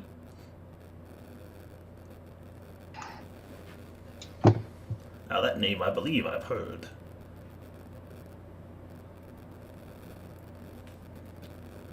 Does she give consult to the aristocracy? No. The likes of her are no longer welcome in the hallowed halls of the palace. According to the story here, she is a devout augur of the custodian, the god of death and dreams. And it looks as though, the way the story reads, she was instrumental in the sacrifice of a young girl. A young innocent girl. No wonder that the Emperor wishes me hung for penning this tale. If he believes this is true and this is my work, I could see why this would be blasphemy in his court. It seems odd that they would give these words.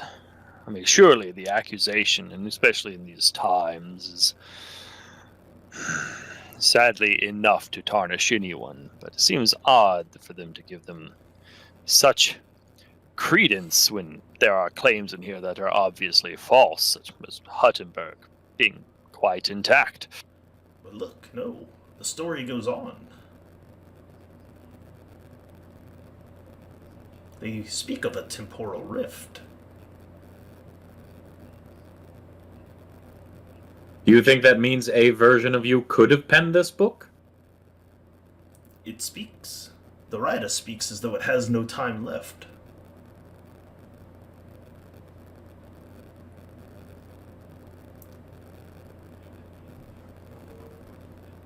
It's written as a warning to me.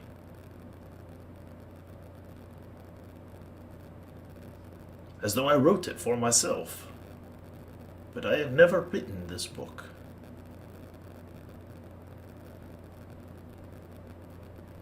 It must be destroyed. That's all there is to it. So that my good name may be restored. There are lessons here which may be more important, I'm sorry, good sir, than your good name. I understand your motivation, but I have to disagree. And unfortunately, the tale is out. Whether the book itself exists, it's not going to get rid of the accusations. I have a feeling this book itself may be the thing to eventually clear you as well. If this book falls into the wrong hands, it'll mean my head. At the mere suggestion of it, the Emperor would already see me hung.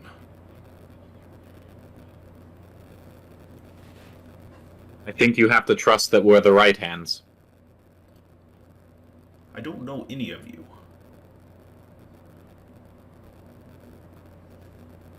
Would you say in our dealings so far we've been pretty straight with you? You have yet to try to take me in. We're not going to do that, right? Nor have you turned me over to any authorities.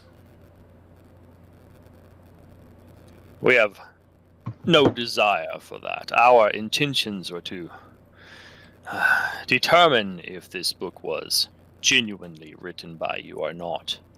so that we can continue to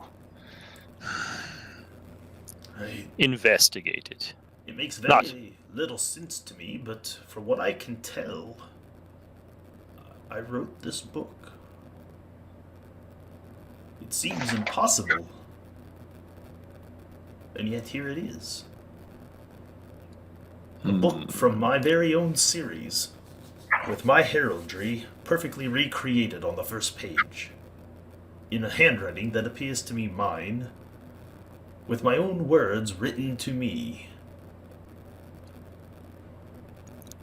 I have a question, out of character. Do I... you mentioned a temporal rift, the book mentioning that. Does my character have any idea what that is?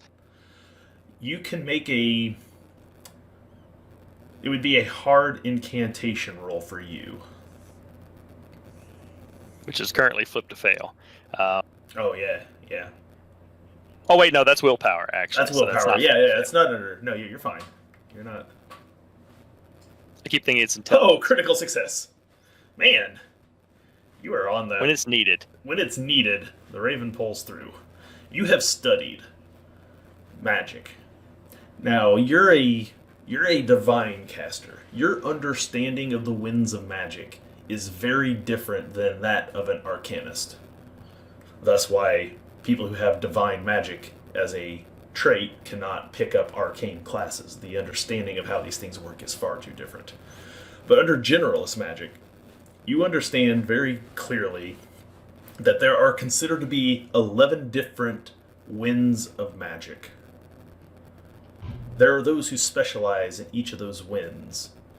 You as a divine caster do not meddle in which wind does what or in what way. That's how the arcanist view. That's the arcanist view. You worship gods who control these winds at a higher level, the way you think of it, than the arcanist who attempts to unnaturally bend those winds to their will. But there are those known as soothsayers, who deal in the blue wind magic called Bina. And they are able to bend space and time by looking into the blue wind itself. They can see other places. They can travel great distances in an instant. And it is not then too far of a stretch, if they can see the future and the past through crystal balls, scrying, things of that nature, that if they had the right tools and something that could produce enough power, arcane power, that they could potentially attempt to create a temporal rift.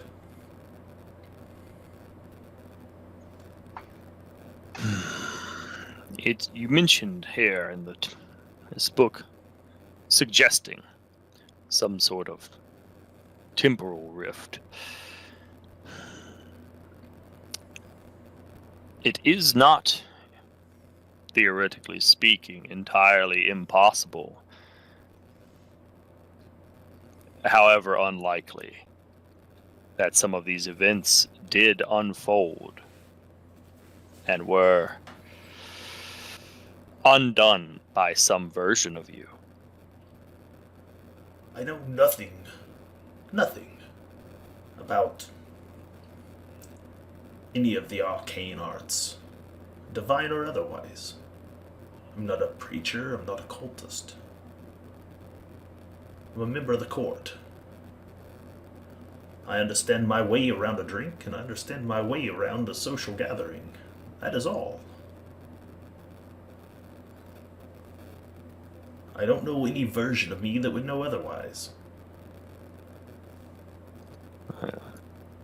This, quite honestly, would have taken, by my limited understanding, a profound amount of both power and a rather prominent soothsayer, perhaps. Well, there's only one soothsayer in the court of the Emperor Hans the Last. And his name, to no surprise, is Maester Bravo von Helfrich.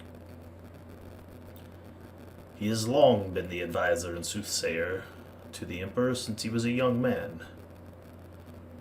It was with the Maester's foresight that the Emperor,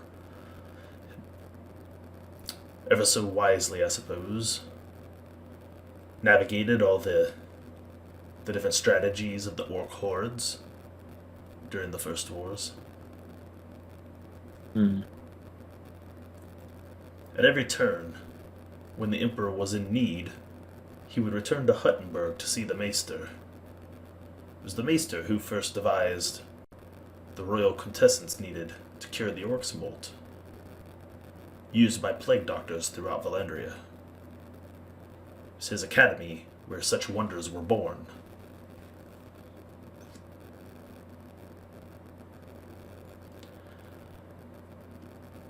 But Go ahead. there's nothing of temporal devices. These things are the works of fiction.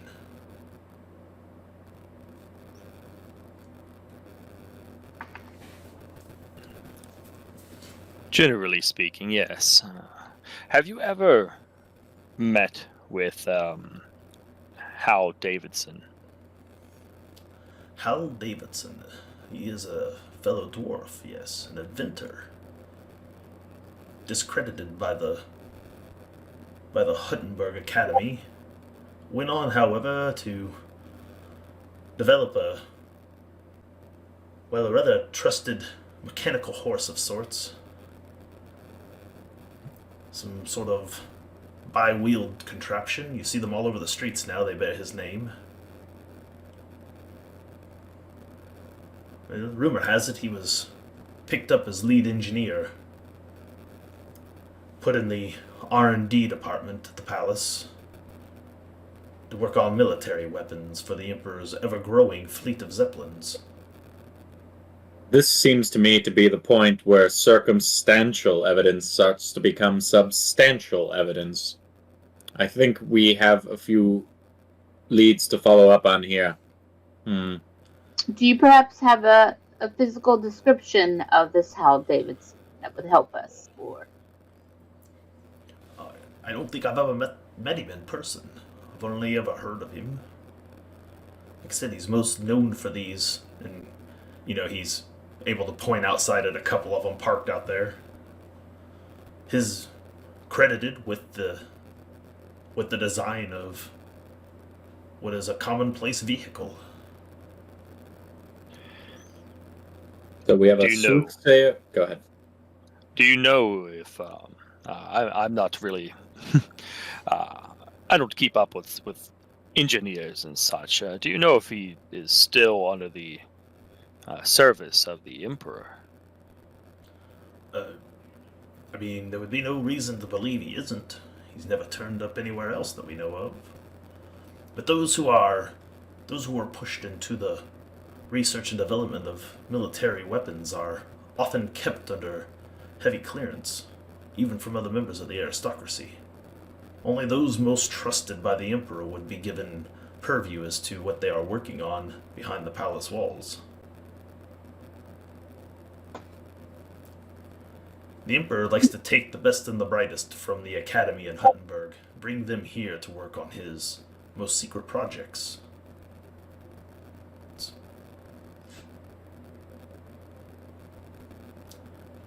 I suppose if you were to get a good look at one of them Zeppelins, perhaps you would see if the same engineering is put into those that's put into the bikes.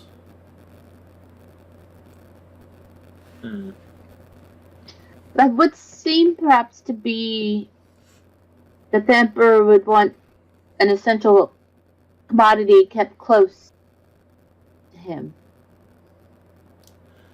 Of Hal. The Emperor is a religious man, both High Lector of the God Emperor, and also, ruler of Vallandria. He is just as adept at navigating social circles and politics as he is with his hammer.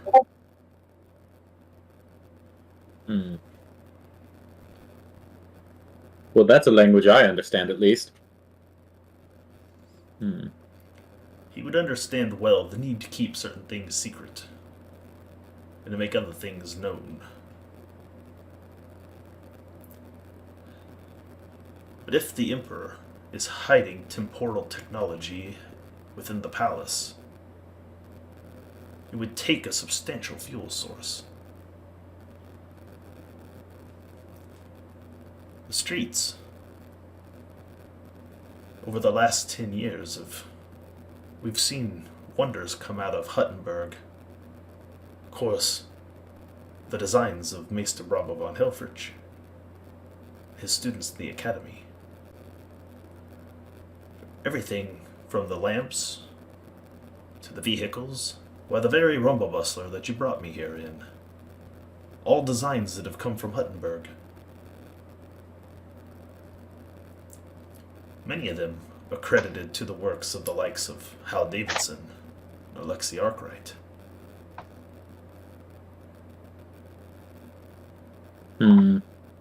Making note.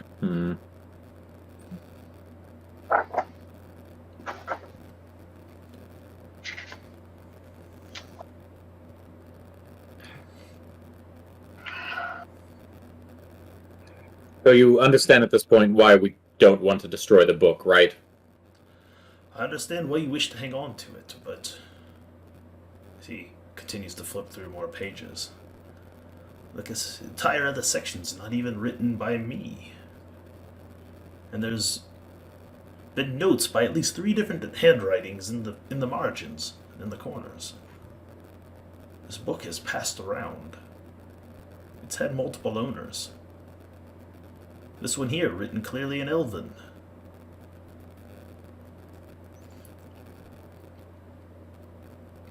As an elf, I'd glance at it. Do I recognize anything interesting in that writing at a glance? It's Elven. Yeah. Just, doesn't seem... General margin note stuff? Yeah. Yeah. Okay. Nothing too particular. Okay. I get your point that it's passed around and it's dangerous to you, but I give you my word that our job is to keep it secure. For the same reasons you're concerned about it, our benefactor is as well. Well, I am penniless and I cannot match whatever you're being offered. And if you're going to keep the book, there's little I can do to take it from the 4 of you.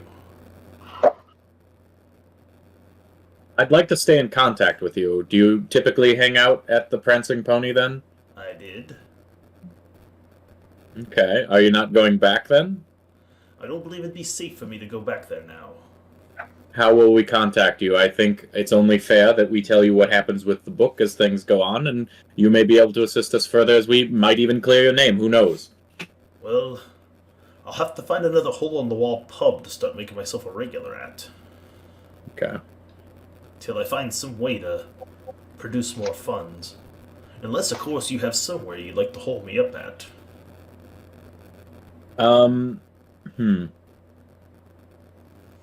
I'd like to step away with the members of the group that are there and say, hang on a moment. And then just relay to them, like, hey, maybe we go back, talk things out, figure out if that would be okay to stash him with us there. Or, maybe we just try to devise some way to contact him abstractly, some system.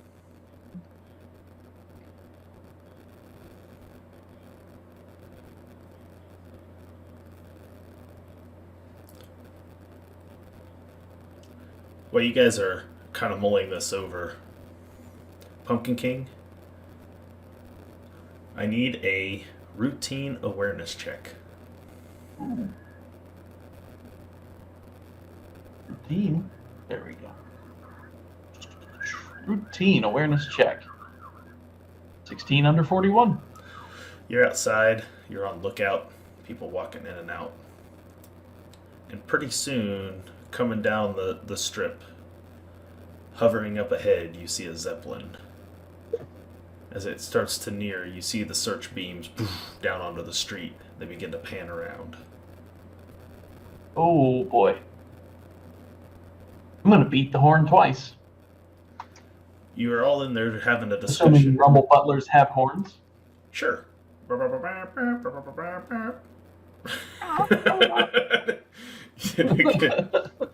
You guys hear the alarm from out front.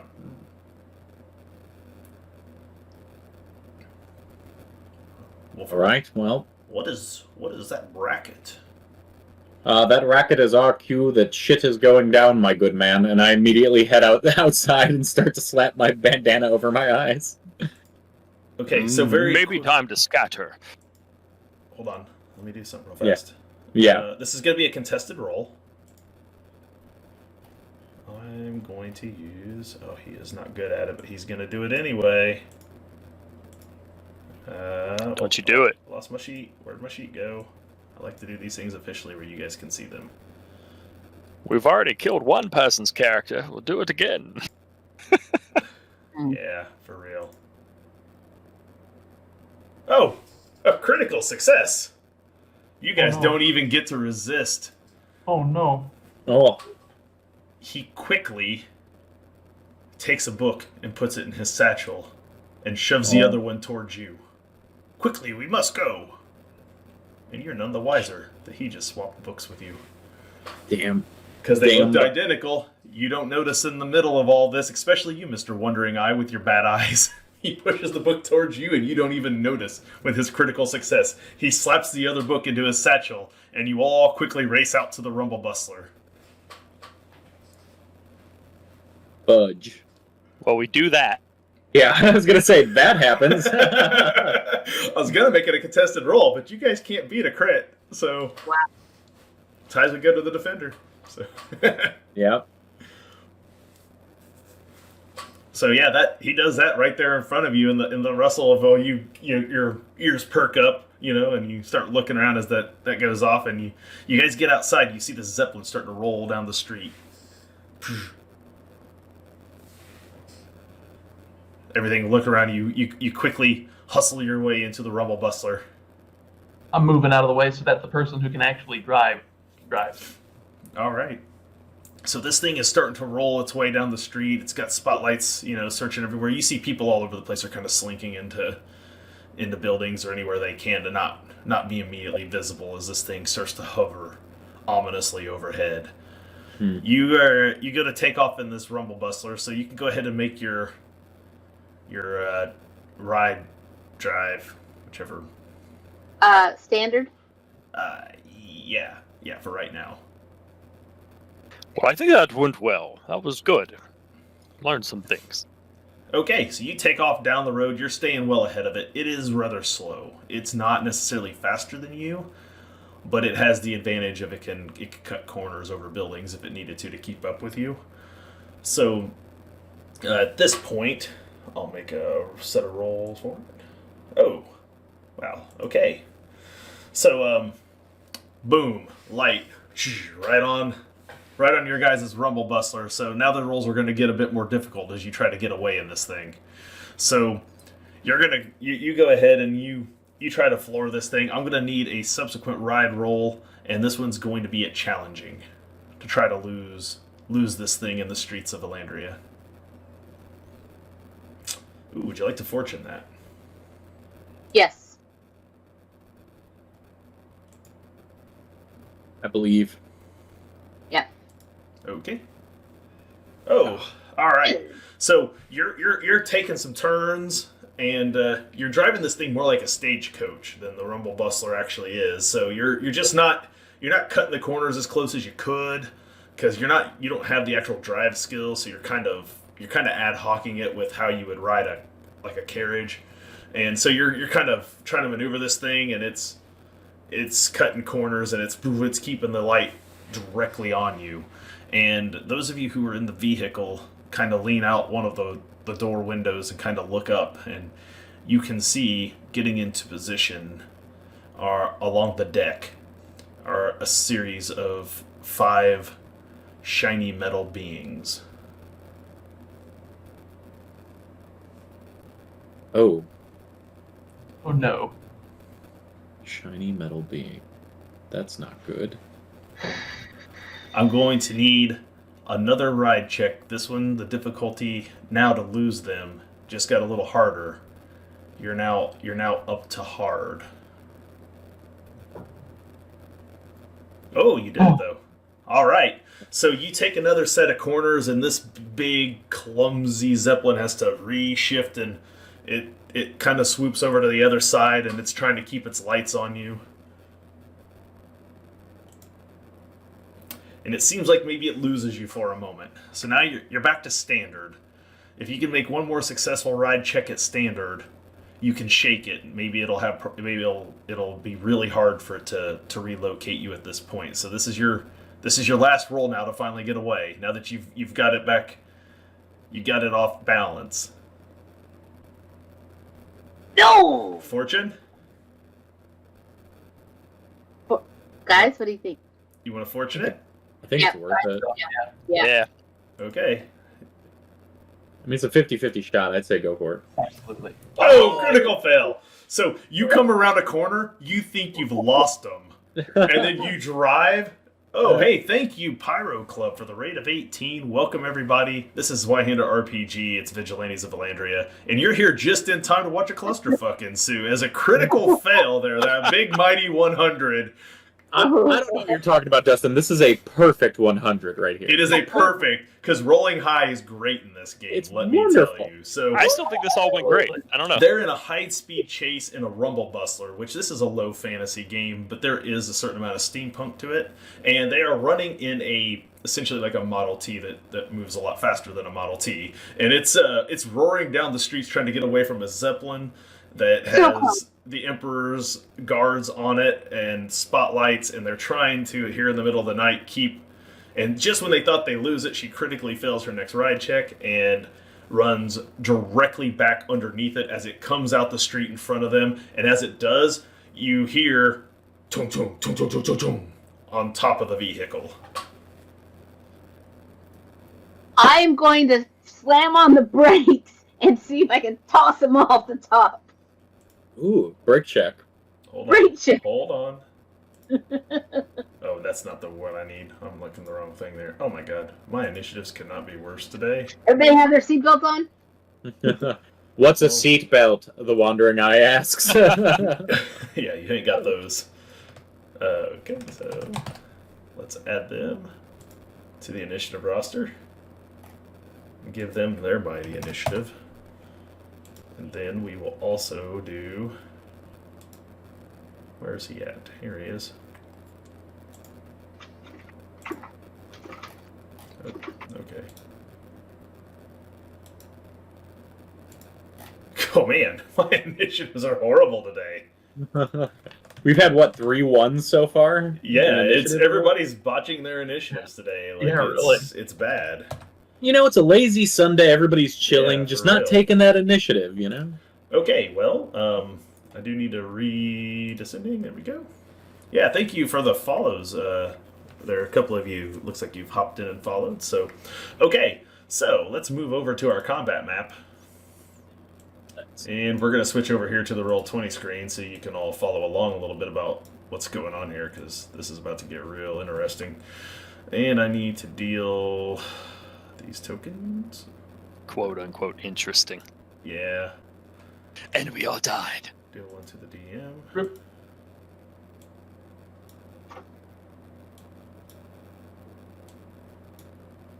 Oh, you guys, these cards are so big. Okay, there's one. Let's deal one of these. Oh, that was the one we dealt. We got to deal one of them to me. I should have done this ahead of time, and I didn't.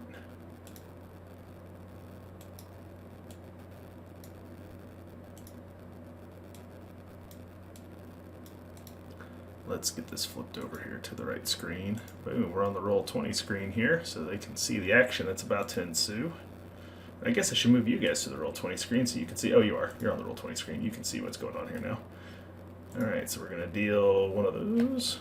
And then instead of normal tokens, I had to make special playing card tokens for all the characters for this game, because they have they're all Vigilantes, and so they have a normal everyday token, and then they have their Vigilante tokens, and I put them on both sides of the playing card so that I don't have to swap tokens out. I just have to flip them, but I do have to remember to deal them out to myself before the game starts. And then At the time that combat started, I think Pumpkin King was the only one still in his vigilante garb. So we will flip him to his vigilante. It will take it'll take 1 round's worth of AP to get yourself into vigilante mode and your weapons pulled. So we will proceed with initiatives from here. Raven, it is your turn. You can, of course, you don't have to be in vigilante mode to fight. You guys are, well, I guess they're on top of your cab. So I guess we're going to consider this short range to start you out in, because they're not really engaged in melee with you yet, so we're going to consider everyone to be at short range from each other until... Ooh, why is that not on the right layer? Go to the map layer. There we go. Oh, hey, look, it's even gridded. That's not supposed to be there, but that's fine. We'll play with it. So, Dun, dun, dun, dun, all right. dun, So, dun, dun. here we are for combat. There we go. Those are all the right place. Good. Excellent. Okay. So I can put this thing away for the moment. All right. So yes, you're at short range, top of the order, Raven. I think in this case, if it'll take me all my AP to get geared up, then I'll do that. Okay. So you will spend your 3 AP to turn yourself into Raven. From Reese quickly starts throwing on his garb, puts on his hood, his mask, gets his gear out, and now he looks like he is ready to go. Squeeze those rolls into my armor and everything. Quadam? Kadam, or, well, this time Sigrid, says, hold on, everybody, hold on tight, everybody, and I want to slam on the brakes. Okay. So that is an actual vehicular maneuver. It's actually considered a perilous stunt. And so that is going to be a successful pilot check. All right. Because for vehicles, you do at this point have to start making actual pilot checks to do maneuvers. And this is at standard? It's standard. Yes. Okay. Oh, a critical success. Oh, man. baby. So, anytime you roll a double, it's critical. Success determines the floating target value. If it's under, it's critical success. If it's over, it's obviously that. Okay, so what that's going to do is that's going to require all 5 of your assailants to have to make coordination checks, or we will essentially throw them from the vehicle. So we will start with Captain Asher. Ooh, I'm going to spend a misfortune, because you guys gave me a misfortune. That puts me down to 2. Try that again. Okay, that's a success. So he stays on. Let's see, we'll do a set of 4 for the golems now. That's good. That's good. That's good. And that's good. So you do a fantastic job of no one else on your side has to make any checks because it's a critical success.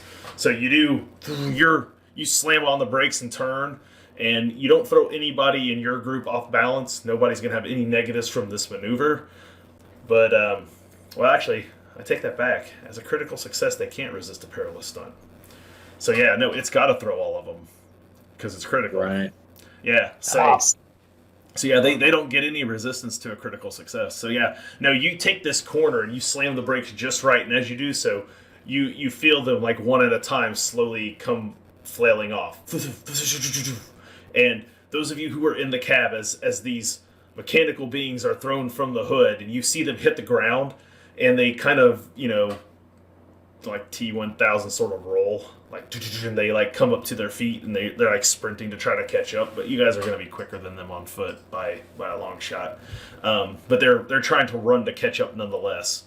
And then one of them that you see comes flailing off is not a golem, but is a human, and he's got a mortuary sword in one hand, and his other hand looks like it's made of some metal. And it hits the ground in the cobblestone streets, and you kind of see almost like sparks kind of fly as he puts it down to the ground to kind of catch himself as he comes tumbling off.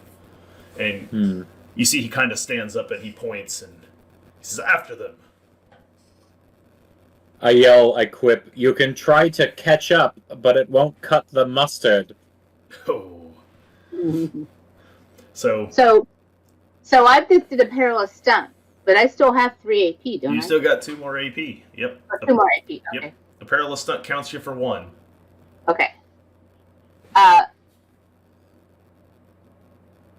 Can I attempt to then gun it and flee, or is it pretty much we're going to have to enter combat?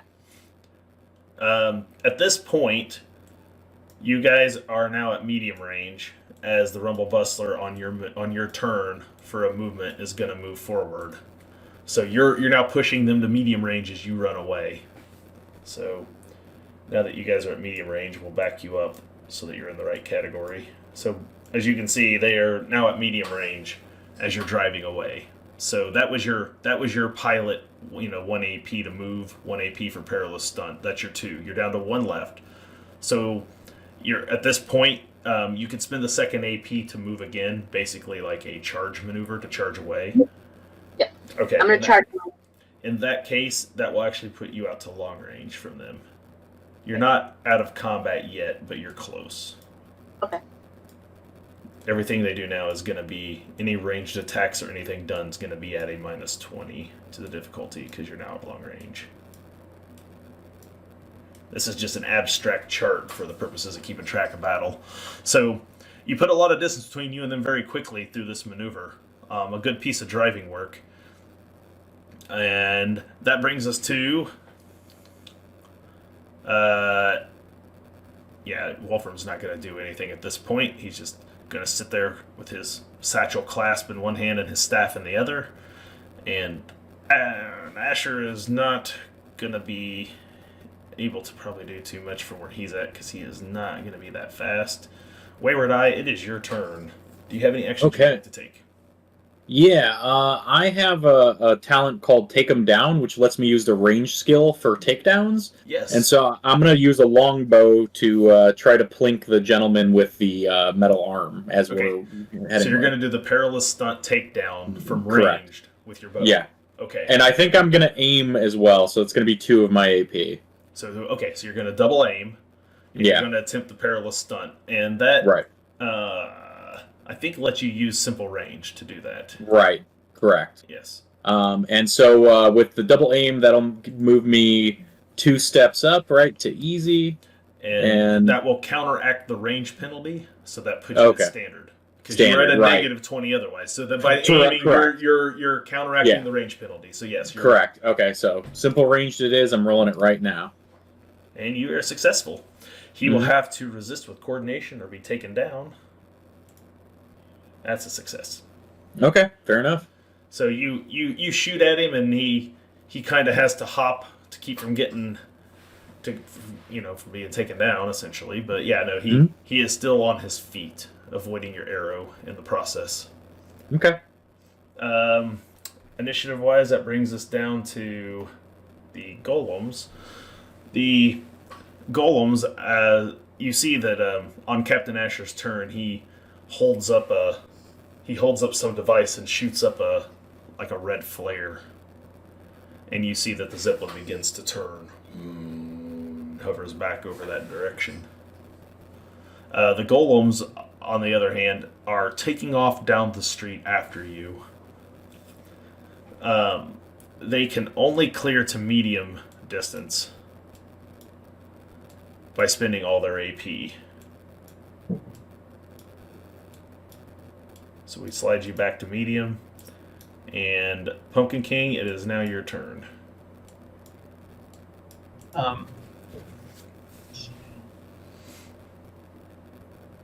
I was in the driver's seat, then I moved over. Yep. So now I guess I'm sitting in the main passenger seat. Yes. So I'm gonna do something absolutely stupid.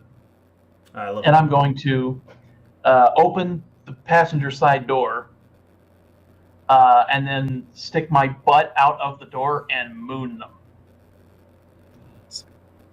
And then I'll get back into the driver's seat and cast Hat Trick to summon a crow. Is that considered a perilous stunt? Is it? Is this a dirty trick to Definitely attempt to Perilous. blind them so that they can't? Vicious mockery. No. Yeah, there's no vicious mockery. I know. Now, if you wanted to consider that, what is it? A litany of hate. A litany of hatred. Yes. If you wanted that to be your litany of hatred, I would go for it. Okay, cool. That's intimidate for litany of hatred. Let's see here. Well, I thought Frenda was about to do a reenactment there. He stood up. I was like, oh, is he? Oh, Hey, that's it works. Success. So you lower all of their damage and peril thresholds by 1 by mooning them. Hooray! I did a good thing. You did a thing. Now I'm gonna get out my knapsack and cast Hat Trick to pull out a crow. Okay, so that's an easy incantation. Hopefully so. Where the heck is it? Thought it was under Talents and Trap. Oh no, here we go. You got a magic page. It might be on there on its own. Easy incantation. Yeah, it's easy incantation for generalist magic. You succeeded. Thank God. So you pull yourself out of crow. And that'll be the end of your turn. And this one will have like a weird, it'll have 10 toes on each foot. Oh. Ooh, that's creepy. The overtoed raven. Each creature that I summon has just a weird mutation. Has a weird mutation to it. So yeah, you pull out this crow with 10 toes out of your bag in the middle of the rumble bustler. And that brings us to the top of the order. We are back to Raven at this point. Raven? Do here. We are going to, just in case, he will reach up, kind of pat Kidam on the shoulder heartily. Oh, marvelous driving. Come on, everyone. We've got this. We can do it. And attempt to inspire them. Inspiring words to go with the Litany of Hatred. That's a leadership test.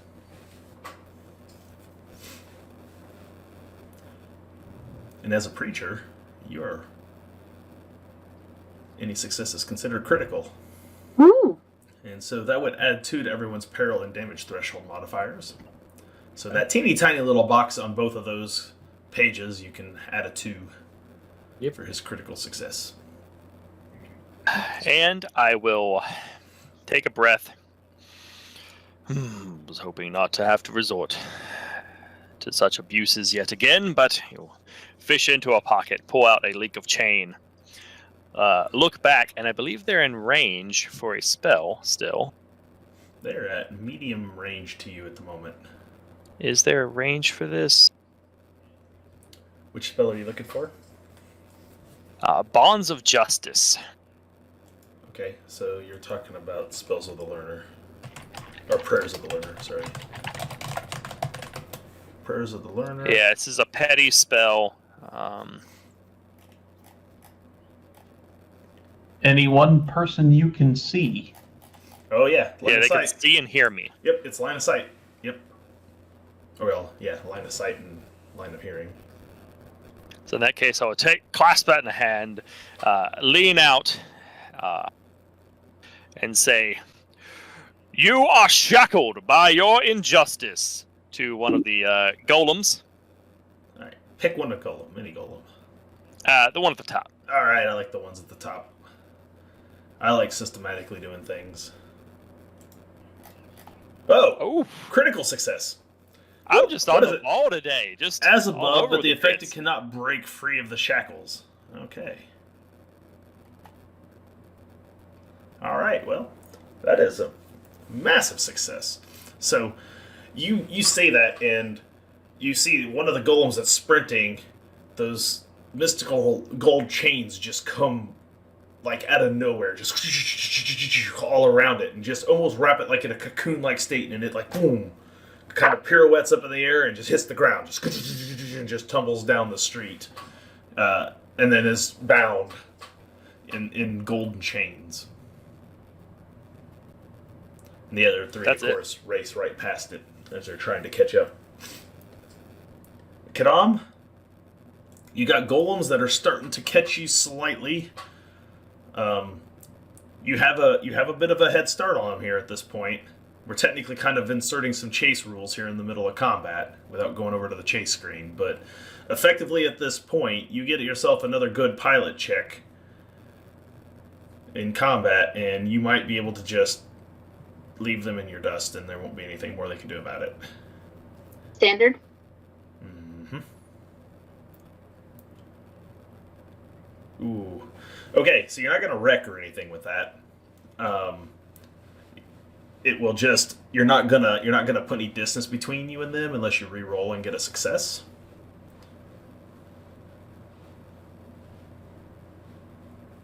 How many points are we? How many fortune and misfortune are on the table right now? It is currently there are currently 6 total out there. I have 2. You have 4 because you gave me 3 and then I used 1, so we're back to 2. I'm back to 2. You're back to 4. I'd say it's worth doing it. I think it's fine. Always 6 there are. It was it's a pilot. So, right. I'm gonna go ahead and use the fortune. Sound good for everyone? For it, yeah. Yeah. All right then. So we're back to a 3-3 split. Oh, that's a critical fail. Yeah. It's just not in the cards. So as you attempt to power slide around the next corner, you make contact with some idiot on a Hal Davidson, and boom, it pirouettes around the other way, and that's going to end up bringing you down to the point that you're going to draw yourself into short range to them. And attempts to get free. Is that first one still going to get closer, or is he Oh no, still yeah, stuck sorry, back I forgot. He's still. I need to put something on him so I remember that he's all goobered up here. We'll just put some tokens on him just as a reminder that he's shackled. Shackled with love. Shackled with love. He's So- love shackled. He is. He's love shackled baby. That's right. So yeah, he's shackled back here at medium range. That brings us to Kadam. You still got 2 more AP. Yeah. Can I let loose a litany of hatred? There's already been a litany of hatred applied to them, but you are more than welcome to do it again. It just the effects don't stack.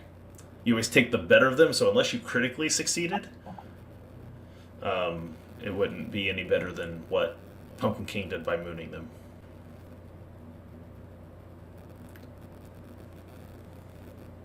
I think I can bank 2 AP, can I? You can. Okay, I'll do that. I'm gonna bank that AP. All right, so you bank 2 AP. Wolfram, I guess I need to put him on the board. I didn't put a token out there for him. He has a token. He has an entire character sheet. He's there with you. You see, as the golems are racing up there and approaching, you see he very quickly turns and kicks open the side door now that you've come to a stop. And it looks like he's going to exit out the far side, and he's going to attempt to try to make a break for it. So he's going to move out to medium range, running the opposite direction from you guys. So you're technically short range to him, but he is short range to you also, but he is medium range now from the golems that are pursuing. So he takes off running on foot with his satchel in hand. And he's not terribly fast, he's a dwarf, but he's trying it. Actually, he is quite quick. I forgot, agility's his best score. He actually is, for a dwarf of his size, he is quite agile and moves quite quickly. So now you've got your Corey running one direction, you're being chased by golems in the other, a Zeppelin is starting to come back overhead, and it is now Asher's turn. The Zeppelin makes his way over to where the signal fire was up there, and you see that Asher takes a grappling hook, and he fires his way back up there and begins to propel himself back up to the ship. Okay. So that's going to take him effectively. Well, we'll leave him out there at long range, but he's mostly off the board at this point. Okay. As the golems pursue. Wayward Eye, it is back to you. All right, I'm going to spend 1 AP to reload my longbow. I'm going to spend 1 AP to aim, Okay. and I'm going to shoot our dwarven fellow that's rappelling up the rope with a takedown with my takedown ability. You want Asher? Yeah. All right then. So yeah, try your takedown on him again. All right, and so that'll be a -10, right? Because I only got one. Yeah. One aim. Yeah, that's correct. Okay, all right. So simple range. Doing it now. Oh, by 1. Would you like to spend a fortune? Yeah. I think I'd like to spend a fortune point. I'd like to land to hit this combat. All right then. So you spin that. That puts me at 4, and you guys at 2 left. Oh, that's no better though. Your dice are horrible today, my friend.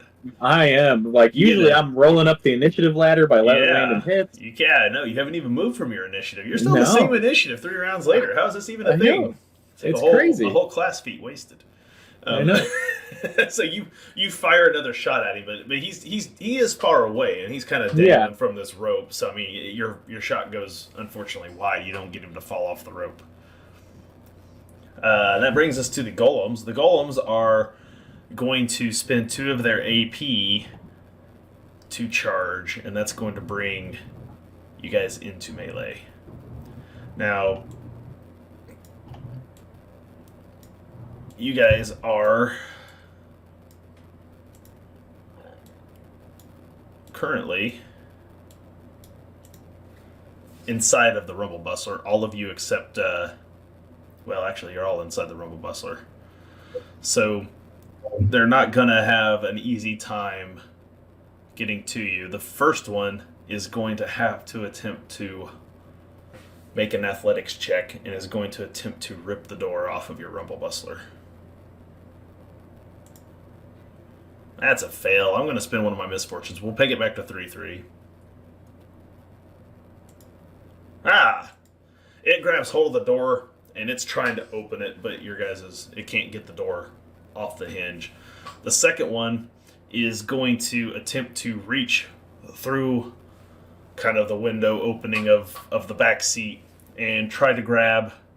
We established that Pumpkin King is shotgun with Quidam, so let's rearrange our tokens a little bit. Just so we know who's where. We know that these 2 are in the back. So this one is going to attempt to reach and grab Wayward Eye, because you were shooting your bow, so you were probably leaning out the window. So we're going to assume you're then probably the one on that side. He's going to attempt to grab you and drag you out of the Rumble Bustler with 1, and this is just going to be considered a takedown maneuver. Okay. God damn it, I'm going to spend a misfortune again. Mm-hmm. Hey, that's better. Okay. So you get to resist with coordination. Yep, doing that now. And that's a standard mod, right? It's just standard. Yeah, okay. And you succeed. So they go ahead and they get you yanked out, but you don't fall. You don't fall to the ground prone. You manage to keep your feet about you, but you are now outside the Rumble Bustler. Okay. That was its first AP. Its second AP is it's going to take unarmed attack at you. Its unarmed attacks gain the powerful quality. Okay. For being golem. But otherwise, it is a standard unarmed attack. So boom. That'll hit. I'd like to dodge with that extra AP that my class gets. Yep. Lightning reaction will let you dodge. It's actually parry. Oh, sorry. You're right. It would be parry. Parry. It's close range. Yeah. Yep. Yeah. Oh, critical success. Wow. Okay. So, you parry this thing. It goes to hit. You manage to parry it. What happens on a critical parry? I forget. Yeah, I don't think I've ever critical. There is a rule for that. Hold on, I'll look it up real quick because there is actually a built-in rule for critical parry. A perilous stunt. And there's something special that happens if you critically. If critically succeed, they avoid all damage and don't have to spend the AP. Oh, nice. That's what it is. I was thinking, Wow. you actually get to keep your AP on a critical parry. I thought that was the case. I wanted to look it up to be certain. So you keep the parry, the AP, and you can technically still have it if you needed to parry again. Nice. So it's done. It moved. It took its perilous stunt. This one is going to attempt to try to grab the Pumpkin King and do the same. So it's going to start with a attempt at a takedown or a takedown. That is a success. Ooh. Coordination to resist the takedown. Alrighty. And agility. There we go. Oh, yeah. Critical success. Okay, so you resist it. It does not even get you out of the vehicle. Wayward Nice. Eye was not so lucky. He did get pulled out. But your critical success, this thing goes to pull you out, and you put your feet up on the edge of the door, and you pull back, and it loses its grip, and it can't do anything. So now it's going to take a very hard attack to try to punch you through the window. And because it's punching through the window, it'll be starting at hard, which will make it an easy parry if you have to. Ooh, not like that it won't. I'm not even going to waste the reroll on that because the odds are not in my favor. So I'm going to leave myself with 2 misfortune. Hey, Featherfall Tabletop, thanks for stopping in. Yeah, it punches through the window at you. It misses. It can't get hold of you. That is the end of the golem's turns. That other golem is stuck. So that brings us to you, Pumpkin King. It is now your turn. You got a golem trying to get hold of you. Kadam has not yet got the rumble bus or moving yet. What are you going to do? All right. You got a crow. Yes, I do. And I'm going to snap its neck to cast Feast for Crows at a burst template point 10 feet behind him. Okay, so you want to get all of the golems? I want to get the golems that are The outside the passenger side door. Okay. I don't want to get Wandering Eye though, because Okay. I assume they're I assume that there's Just- me, those two, and then those Yeah. two over there. So Yeah, you can. I just want to focus on these two. That's fine. I'm not going to worry about that level of pinpoint accuracy on this map. Just don't critically fail. All right. I can't remember what difficulty it is. That is Or, a lesser, lesser. so it is a standard. Yeah. Unless you would like to channel power, which you did not. Ooh. Ooh, you failed. Roll me. I will re-roll on that. Okay, you're going to spend a fortune to re-roll. Yeah. Ooh, it didn't get any better. Okay, so correct me if I'm wrong, but you have a special rule on your character sheet, don't you? I don't remember if I put it there or not, but I'm going to look you up real quick. I don't want to say it out loud, but I'm pretty sure there's a special rule for when you do this. Here we go. Just making sure I understand this. Yeah, I knew that's what your bonus is. Here it is.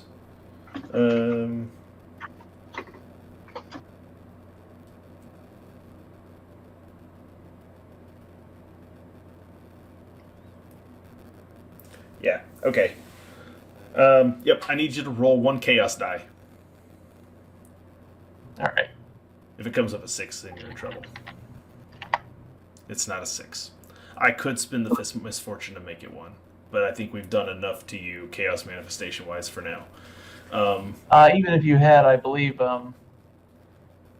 yes, I have a trait that would, whenever I, Yeah, you're right. You do. well, maybe, yeah, maybe, depending on what it was, you were. we have to add 25 to the result. Is what we have to do. Which always makes yours more fun than they ought to be. But no, we're not going to do that to you this time around. I just wanted to see if you'd roll it naturally, but you didn't, so you're fine. Your spell does not go off the way you want it to, but I pull a bird's head off. Go me. But you did snap this bird's neck.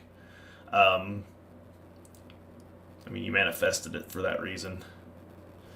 Do you have anything else you'd like to do with your other AP? Well, that was 1 AP. I'm gonna throw the body of this bird at the one who tried to punch me in an attempt to blind it. So dirty tricks. That's a guile. Yeah. Standard guile. I Actually, think my guile's actually. because of your critical success on your coordination, I'm going to start you off at easy. This is an easy guile check to attempt dirty tricks, which will make it unable to parry anything else you would do or anything else anyone else does until. Oh damn! You tried. I think it just bounced off its head. Yeah, you just throw it at it and it just bounces off. Doesn't do anything too spectacular. You have 1 AP left. Would you like to bank it?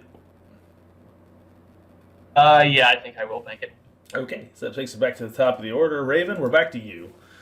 The golems are assaulting the Rumble Bustler. Wayward Eye was pulled out. The dwarf companion that you guys had picked up Wolfram has taken off and is running away. All right. Would it be possible for me to get out of the car, do a attempt to take down, and then get back into the car? It's like two Sure. move. I don't remember if I could do 2 moves or not. Technically, no. You only get 1 move action, but Yeah. I would. But you can attempt the takedown from inside. You're just. Okay. You're just standard. You're not getting easy because you didn't critically succeed at a coordination or anything yet. But Okay. so we'll just call it standard.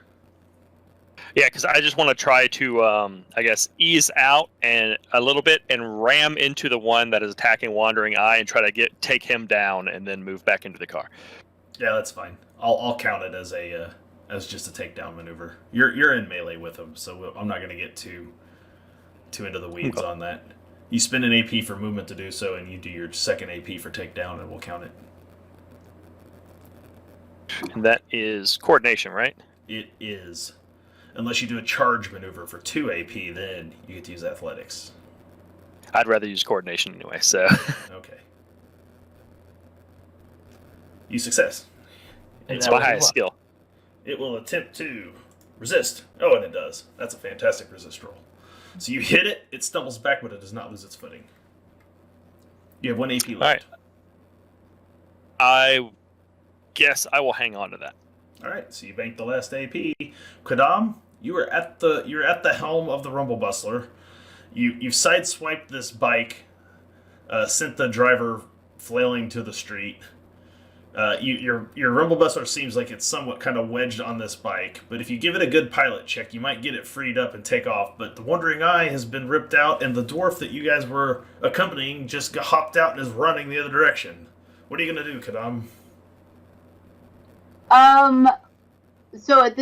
So because of the bike being wedged, is the vehicle still moving, or am I? You came sliding sideways around the corner, and you hit this bike, and it wedged up under there, and you've come to a screeching halt, which is why they've covered so much distance trying to catch you. You were so close to just a clean getaway. All right. I'm gonna fight. All right then.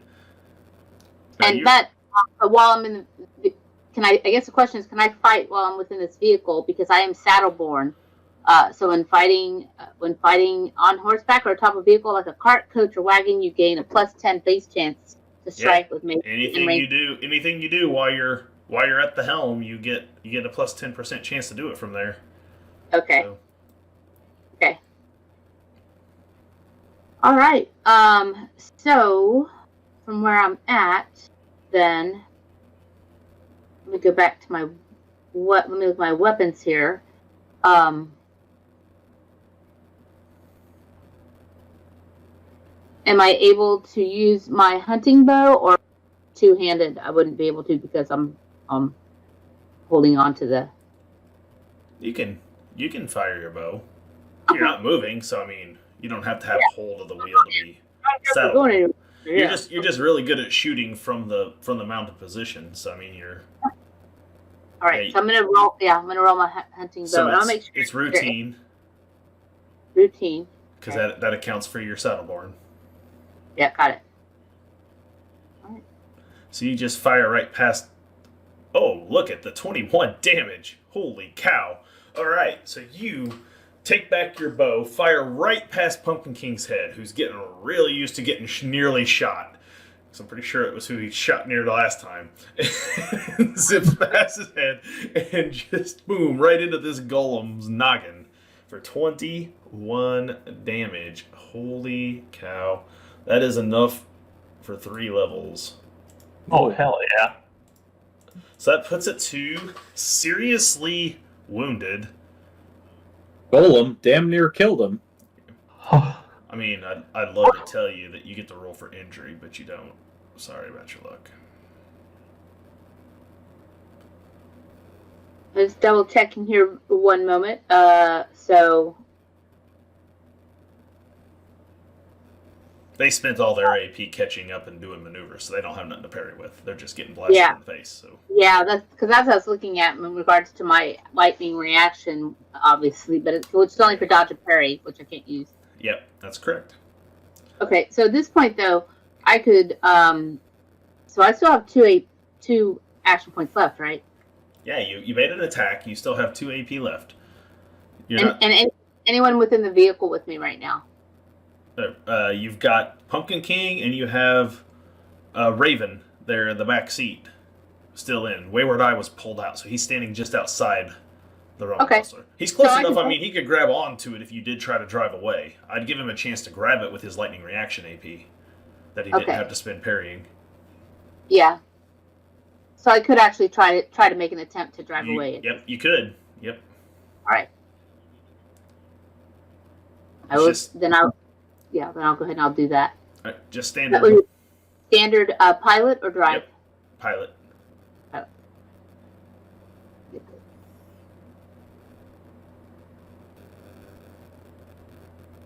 Would you like to fortune that?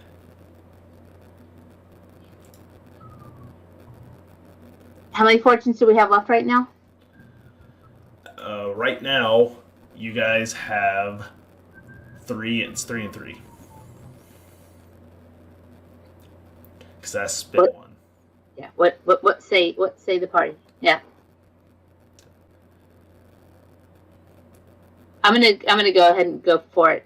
I mean, right now. One more try. Or try. Yeah. Success. Okay. So boom, you get this thing off and it starts to take off. Wayward Eye, sorry. I call you Wandering Eye, I don't know why. Wayward Eye. Yeah. Go ahead and make yourself a rather routine coordination check to grab hold of this, rather large vehicle that's immediately right behind you as it... All right. We're doing it. Do the standard hop on the train maneuver. Oh! I'll tell you what. That'd be damn believable. By missing it by only 1, I'm going to fail you forward. I'm just going to give you some peril. Okay. We're going to hit you with a D10 plus 1 worth of peril. Oh, man, 11. 11 peril. Jeez. Luckily, with that +2 we got, I'm okay. It does not move. Thanks to the inspiring words of your preacher. You know, the inspiring words of the preacher allowed me a glancing blow from the vehicle. It's fine.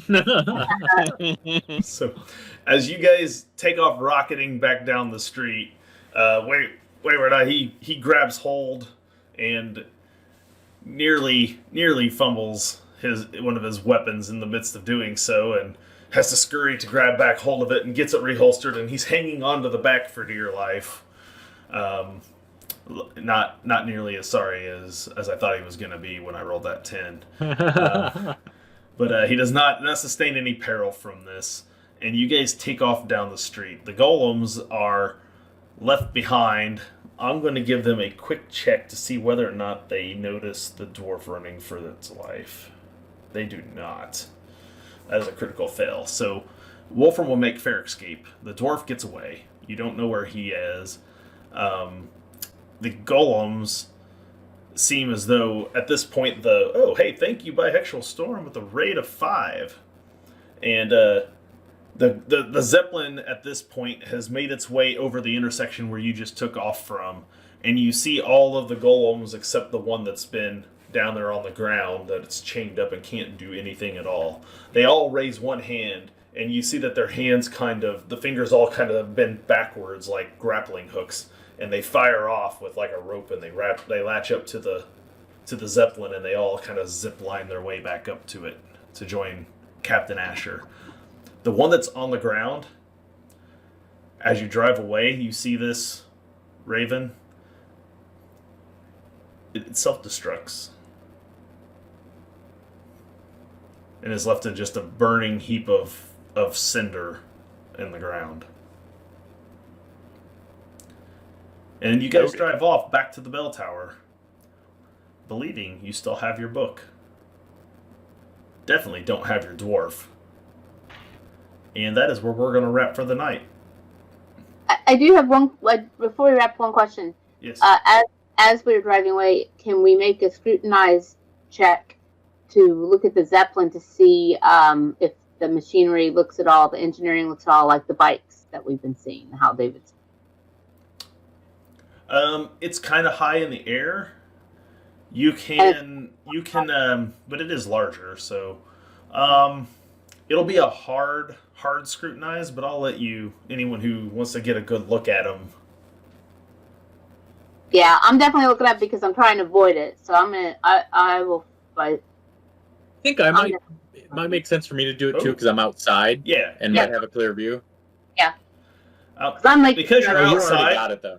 Because you're outside, I'll make yours routine or challenging instead of hard. Yours is only challenging. All right, challenging, scrutinize, going for it. Oh, critical success. We both succeed. I better know where that Zeppelin is because I'm gonna keep us away from it. You can discern that much in the same way that you could see an engine on a jet airplane is clearly like a jet propulsion engine. Mm-hmm. It doesn't particularly look like it has a lot in common with the engine that you would find under the car of the hood of a car, but you can tell that it's steel gears.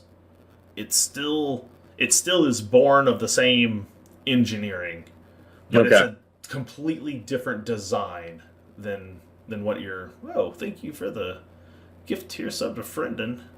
Oh, thanks. From Featherfall Tabletop. Aww. Good people over at Featherfall. If there's any They of you are. here in the chat who don't follow them, you should. They do good stuff. Definitely. So you guys make your screeching getaway. You get back to the bell tower. You make your way back up there to the top of this old rundown cathedral, and you find tragedy waiting up there for you. And it'll be, of course, at this moment that you guys will realize you've been had. You guys pull out the book and you set it down, and Tragedy says, "There's something else I wanted to look at. Something about the story I wanted to re-see." And he opens up the book, and you realize you have the wrong book. Your book is in the hands of Wolfram Varzend. And again, that is where we'll wrap for the night. So we'll go quickly do some outros. Why don't you kick us off there, Velik, and tell us where the people out there can find you. All right. Thanks for tuning in, everybody. I'm Velik. You can catch me on Twitter at Xenoduck and on Twitch here at Abducted Gaming. All right. And Jake. Well, I'm Jake. I'm with the Defenders of Cobalt. You can check out all of our information on future streams and whatnot. Twitter.com/Cobalt Defenders. Hey, Debbie. Hi, I'm Debbie Snacks. You can find me on both Twitter and on Twitch as Debbie Snacks. I'm here, obviously, on every other Sunday. On Wednesday nights, you can find me at all the RPGs, playing Pirates and Mayhem, or also doing Starcrawl. And every other Saturday night, I am over at Homebrew Roleplay, playing the World of Cairn. So not this week, but the week after. All right. And Friendon, bring us home. All right, I can do that. I can show us the way. You can find me at twitch.tv/Friendon. Twitter's the same thing as well. I draw for Tabletop most weekdays, and this Thursday I'll be starting a Monster of the Week campaign on my channel as well. Thanks for having me, Dustin. This was a blast. All right. I am Dustin, and this is Tabletop to Keyboard. I am your GM for all things Zweihander here on the channel. I also do quite a bit of other content throughout the week with my friends, if you're familiar with us. Tomorrow night, it's all aboard. It's board game night. Me and Jeff will be here. We'll be playing something on Tabletop Simulator. If you have Tabletop Simulator, you can get in our Discord. You can queue up for free using channel points here to get into the game and actually play the board game with us live on stream. That's what we do with our community now on Monday nights. Tuesday nights, you'll find Levi at 7 p.m. Central Time doing DM to Art, where he does all of the art that appears on our channel, minus my game, my art, I have handily stolen from everywhere except for Frendon's. Frendon did his own art for his character token. That's right. The rest of it, we use program DM'd art, or not DM'd art, DM Heroes that I use for all the Zweihander art on here to keep it all nice and conformed otherwise. So, but Levi does all of our art for Everstorm, a lot of the overlays, everything else that you see around here. And so he was working on a crazy boss for what I'm going to talk about here on the Wednesday show. You definitely want to be around for that. You can see that at 7 p.m. Central Time. After him, at 9 p.m. Central, Cameron, who does all the music for most of our shows here, he does Bardic Knowledge, where you can watch him create music live. That music he puts up in a couple of places, and he's not here to link it, and I don't have the link on me. But if you hang out with Bardic Knowledge, he'll show you where you can get hold of that music, where you can download it. I think Bandcamp is the name of the place where you can go to get it. You can download that. You can use it in your streams and everything. He has a place there where you can leave a donation if you want to for his hard work. If not, it's cool. He will still let you use it anyway. Go there, listen to all the great music he makes, watch him do it live. That's our Talent Tuesday, where both of our most talented people here at T2KB put on their talents on display. Wednesday night, 10 p.m., it's All Flesh Must Be Eaten, Don't Sleep. Me and my fellow players, oh boy, we are in a predicament. You, the chat, for a mere 100 bits can purchase a zombie with sprinkles now, where you can tell us what the zombie is, and your zombie with sprinkles will show up in the game and immediately try to kill our characters, to the sum of 18 zombies, 5 of them cosplaying as our Everstorm characters, a Henderson dog, the Henderson dog zombie, and you guys donated enough to spawn the zombie boss, Lampshade Head, who has appeared after pummeling its way through an IKEA. It is lamps everywhere, and it's out to kill us. And that is what we're dealing with. So we are all coming with backup characters, because it's very likely none of us are surviving. Thanks, chat. Thanks for the party wipe. We love you too. Come bring your bits. Make our life hell. That's what Wednesday night's all about. Thursday, looking for group. It's going to be Among Us this week, I believe. So Jeff will be running Among Us, 9 or 10 p.m. I think he's going to be starting around 9 usually. So keep an eye again in the Discord to get your name in to play Among Us on Thursday with us for our second community night we do during the week. Friday, Levi's going to be sucking at Borderlands. That's what he says.